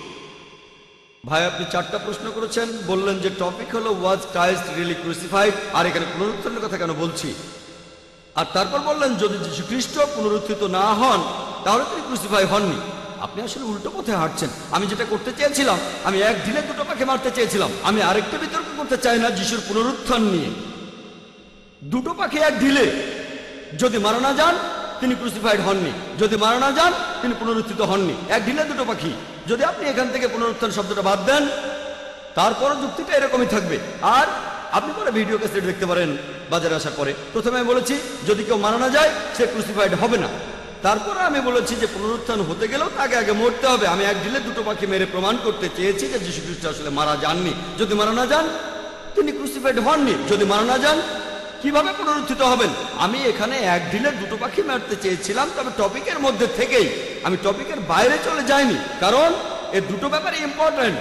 পলের কথা অনুযায়ী 1 করিন্থিয়ান 15 অধ্যায়ের 14 অনুচ্ছেদে যে যদি যীশু খ্রিস্ট মারা না যান, না ওঠেন, আমাদের শেখানো মূল্যহীন, তোমাদের বিশ্বাসও মূল্যহীন। আমি এক ঢিলে দুটো পাখি মারতে চেয়েছি। পরে অনুষ্ঠানটা ভিডিও দেখে নেবেন। আপনি এছাড়াও বললেন যে ঐতিহাসিকরাই বলেছে, ইহুদি ঐতিহাসিক, যে যীশু ক্রুসিফাইড হয়েছিলেন। ভাই, আপনি কি জানেন যীশু ক্রুসিফাইড হয়েছে এ নিয়ে কতগুলো বই লেখা হয়েছে? তার ডবল বই লেখা হয়েছে যীশু যে ক্রুসিফাইড হয়নি সেটা নিয়ে, ঐতিহাসিক রেকর্ড। আপনি আয়ারফে আসেন। ভেঞ্চুরির কথা বলতে পারি, একজন জার্মান দার্শনিক, তিনি বলেছেন সেলফলি সব। আপনি কতগুলো বলবেন? আমি আপনাকে দ্বিগুণ বলবো। ওই ঐতিহাসিকরাই, মুসলিমরা নয়, খ্রিস্টান, অমুসলিম, একজনের কথা বলেছি। 4 নম্বর প্রশ্ন, যদি যীশু খ্রিস্ট সত্যি সত্যি মারা না যান, তার কি হয়েছে? তিনি কি পৃথিবীর নিচে আছেন? ইত্যাদি। মনে হয় আমার লেকচারটা শোনেননি। 2টো লেকচার দিয়েছি আর প্রশ্নের উত্তরও দিয়েছি। সেখানে পরিষ্কার করে বলেছি, সূরা নিসার 157 নম্বর আয়াতে উল্লেখ করা হয়েছে, ওয়ামা কাতালু ওয়ামা সালাবু, তারা তাকে হত্যা করেনি, ক্রুশবিদ্ধ করেনি। কিন্তু তাদের এমন বিভ্রম হয়েছিল। পরের আয়াত সূরা নিসার 158 নম্বর আয়াতে উল্লেখ আছে যে আল্লাহ সুবহানাহু ওয়া তাআলা তাকে নিজের কাছে তুলে নিয়েছেন। আমি বলেছি যে জীবিত অবস্থায় তাকে তুলে নিয়েছেন আল্লাহ নিজের কাছে। আল্লাহ সুবহানাহু ওয়া তাআলা যীশু খ্রিস্টকে উপরে তুলে নিয়েছেন তার নিজের কাছে। এছাড়াও পবিত্র কোরআনে সূরা ইমরানের 55 নম্বর আয়াতে উল্লেখ করা হয়েছে আল্লাহ তাকে জীবিত তুলে নিয়েছেন। যীশু খ্রিস্ট আবারও পৃথিবীতে আসবেন। আপনার 4টা প্রশ্নের উত্তর দিয়েছি। আর আমাদের প্যাস্টর বললেন, আগের প্রশ্নে ওনার বলা উত্তরটা নিয়ে বলছি, প্রত্যেক খ্রিস্টানের কাছ থেকে নতুন নতুন কথা শুনি। তিনি বললেন কিছু ক্ষতি আছে যা পূরণ করা সম্ভব নয়। প্যাস্টর বলেছেন, এখানে রেকর্ড হচ্ছে, তার মানে যিশু কিছু পাপের প্রায়শ্চিত্ত করতে পারবেন না। এখান থেকে যেটা বুঝলাম, কোন খ্রিস্টানের সাথে পরিচয় হলে তাদের মতবাদ সম্পর্কে নতুন কথা শুনি। তাহলে ছোটখাটো পাপ হলে যীশু খ্রিস্ট তার প্রায়শ্চিত্ত করেছেন, বড় পাপের প্রায়শ্চিত্ত তিনি করেননি, সেরকমই বুঝলাম। হ্যাঁ ভাই, আপনি আর কিছু বলবেন? ভাই, আপনি মন্তব্য না করে আরেকটা প্রশ্ন করতে পারেন, কারণ এখনো আমাদের হাতে 2-3 মিনিট সময় আছে। তবে বক্তাকে এই প্রশ্নের উত্তর 3 মিনিটের মধ্যেই দিতে হবে। হ্যাঁ ভাই, তাড়াতাড়ি প্রশ্ন, তাড়াতাড়ি উত্তর, 3 মিনিটের মধ্যে। আপনি আপনার লেকচারে বাইবেলের উদ্ধৃতি দিয়ে যুক্তি দেখালেন। আর আজকের topic, was the Christ really crucified? এ ব্যাপারে আপনার কোরআন কি কথা বলছে? কোরআন একটা কথা বলেছে, আপনি সেই কথাটা বলেছেন, তারপর সেটা বারবার বলছেন। এটা কিন্তু যুক্তি না। আমি বললাম ঈশ্বর একজন, তারপর এই একই কথা 20 বার বললাম। এটা কোনো যুক্তি না। যুক্তি দিলে সেখানে প্রমাণ দেখাতে হবে। তাহলে কোরআনের কথার পক্ষে কোনো প্রমাণ দেখাবেন যে যিশু ক্রুসিফাইড হননি, কোরআনের নিজস্ব কথা বাদে। আমি উত্তরটা শুনতে চাই, দর্শকদের হাততালি শুনতে চাই না। একজন অমুসলিম হিসেবে এটা শুনতে চাই। হাততালি খারাপ সেটা বলছি না, তবে তখন বুঝতে অসুবিধা হয়, তাই হাততালি শুনতে চাই না। আমি আসল ব্যাপারটা বুঝতে চাই। ভাই, খুব সুন্দর প্রশ্ন করেছেন যে যদি কোনো মন্তব্য করেন সেটা সত্যি হয়ে যাচ্ছে না, এখানে সোর্সটা খাঁটি হতে হবে। আমিও একমত। যদি কোরআন থেকে উদ্ধৃতি দেয় যে যীশু খ্রিস্ট আসলে ক্রুসিফাইড হননি, আপনি হয়তো মানবেন না। কেন? কারণ আপনার কথা অনুযায়ী কোরআন আসমানি কিতাব না। আমার কোনো সমস্যা নেই। তবে মুসলিমদের কাছে এটা পবিত্র, তারা বলে এটা আল্লাহর বাণী, তাদের জন্য কোরআনই যথেষ্ট। যদি আমি বাইবেল থেকে বলি যিশুর কি হয়েছিল, মুসলিমরা হয়তো সব মেনে নেবে না, তবে খ্রিস্টান যারা তারা মেনে নেবে। আপনি কি মানেন এই পবিত্র বাইবেল ঈশ্বরের বাণী? মানেন? ভালো, এটা মানেন। তাহলে বাইবেল থেকেই প্রমাণ করলাম যীশু খ্রিস্ট ক্রুসিফাইড হননি। এখানে ঐতিহাসিক প্রমাণের দরকারটা কি? ঐতিহাসিক প্রমাণ কি ঈশ্বরের বাণী চেয়ে বড়? আপনারা হাততালি দেবেন না, উনি হাততালি চান না, উনি আসলে বুঝতে চান। এই প্রমাণটা, এটা তো বিশ্বাসের ব্যাপার। বাইবেল তো বিশ্বাস করি। এজন্যই তো বলছি আপনি এটা মানলেই হলো। আমি এখানে অখ্রিস্টানদের বোঝাতে আসিনি। অখ্রিস্টানদের জন্য ঐতিহাসিক প্রমাণ লাগবে, আরেকটা বিতর্ক হবে। যদি কোনো অখ্রিস্টান আমাকে বলে যে আপনার এই উদ্ধৃতিগুলো আমার জন্য প্রমাণ না, মানে আপনি যে উদ্ধৃতি দিয়েছেন সেগুলো ঠিক আছে, তবে আপনি সেগুলোর ভুল ব্যাখ্যা করে আমাদের ভুল জিনিসটা বোঝাচ্ছেন। আচ্ছা ভাই, আমার নামে অভিযোগ করলেন আমি উদ্ধৃতি দিয়েছি কিন্তু প্রসঙ্গ ছাড়া বলেছি। আপনি প্রসঙ্গটা বলেন, নো প্রবলেম। আমরা একে অন্যকে বোঝার চেষ্টা করছি। আয়ারফে আসেন, আপনি প্রসঙ্গটা বলেন, তারপর আলোচনা করব। একদিন চলে আসেন, আমি আপনার সাথে অবশ্যই দেখা করব।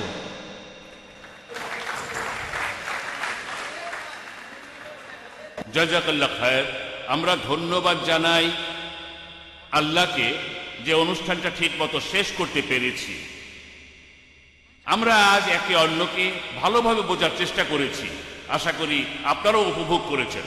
আমি সবশেষে ধন্যবাদ জানাই ইন্ডিয়াস গসপেল মিশন ও ইসলামিক রিসার্চ ফাউন্ডেশনকে এই অনুষ্ঠানটা সফলভাবে আয়োজন করার জন্য। আমি ব্যক্তিগতভাবে ধন্যবাদ জানাই প্যাস্টর রোকনি, প্যাস্টর সাজি, ডাক্তার জাকি এবং এখানে উপস্থিত সব দর্শক শ্রোতাকে। জাযাকুমুল্লাহ খায়রান। আল্লাহ আমাদের সবাইকে পুরস্কৃত করুন।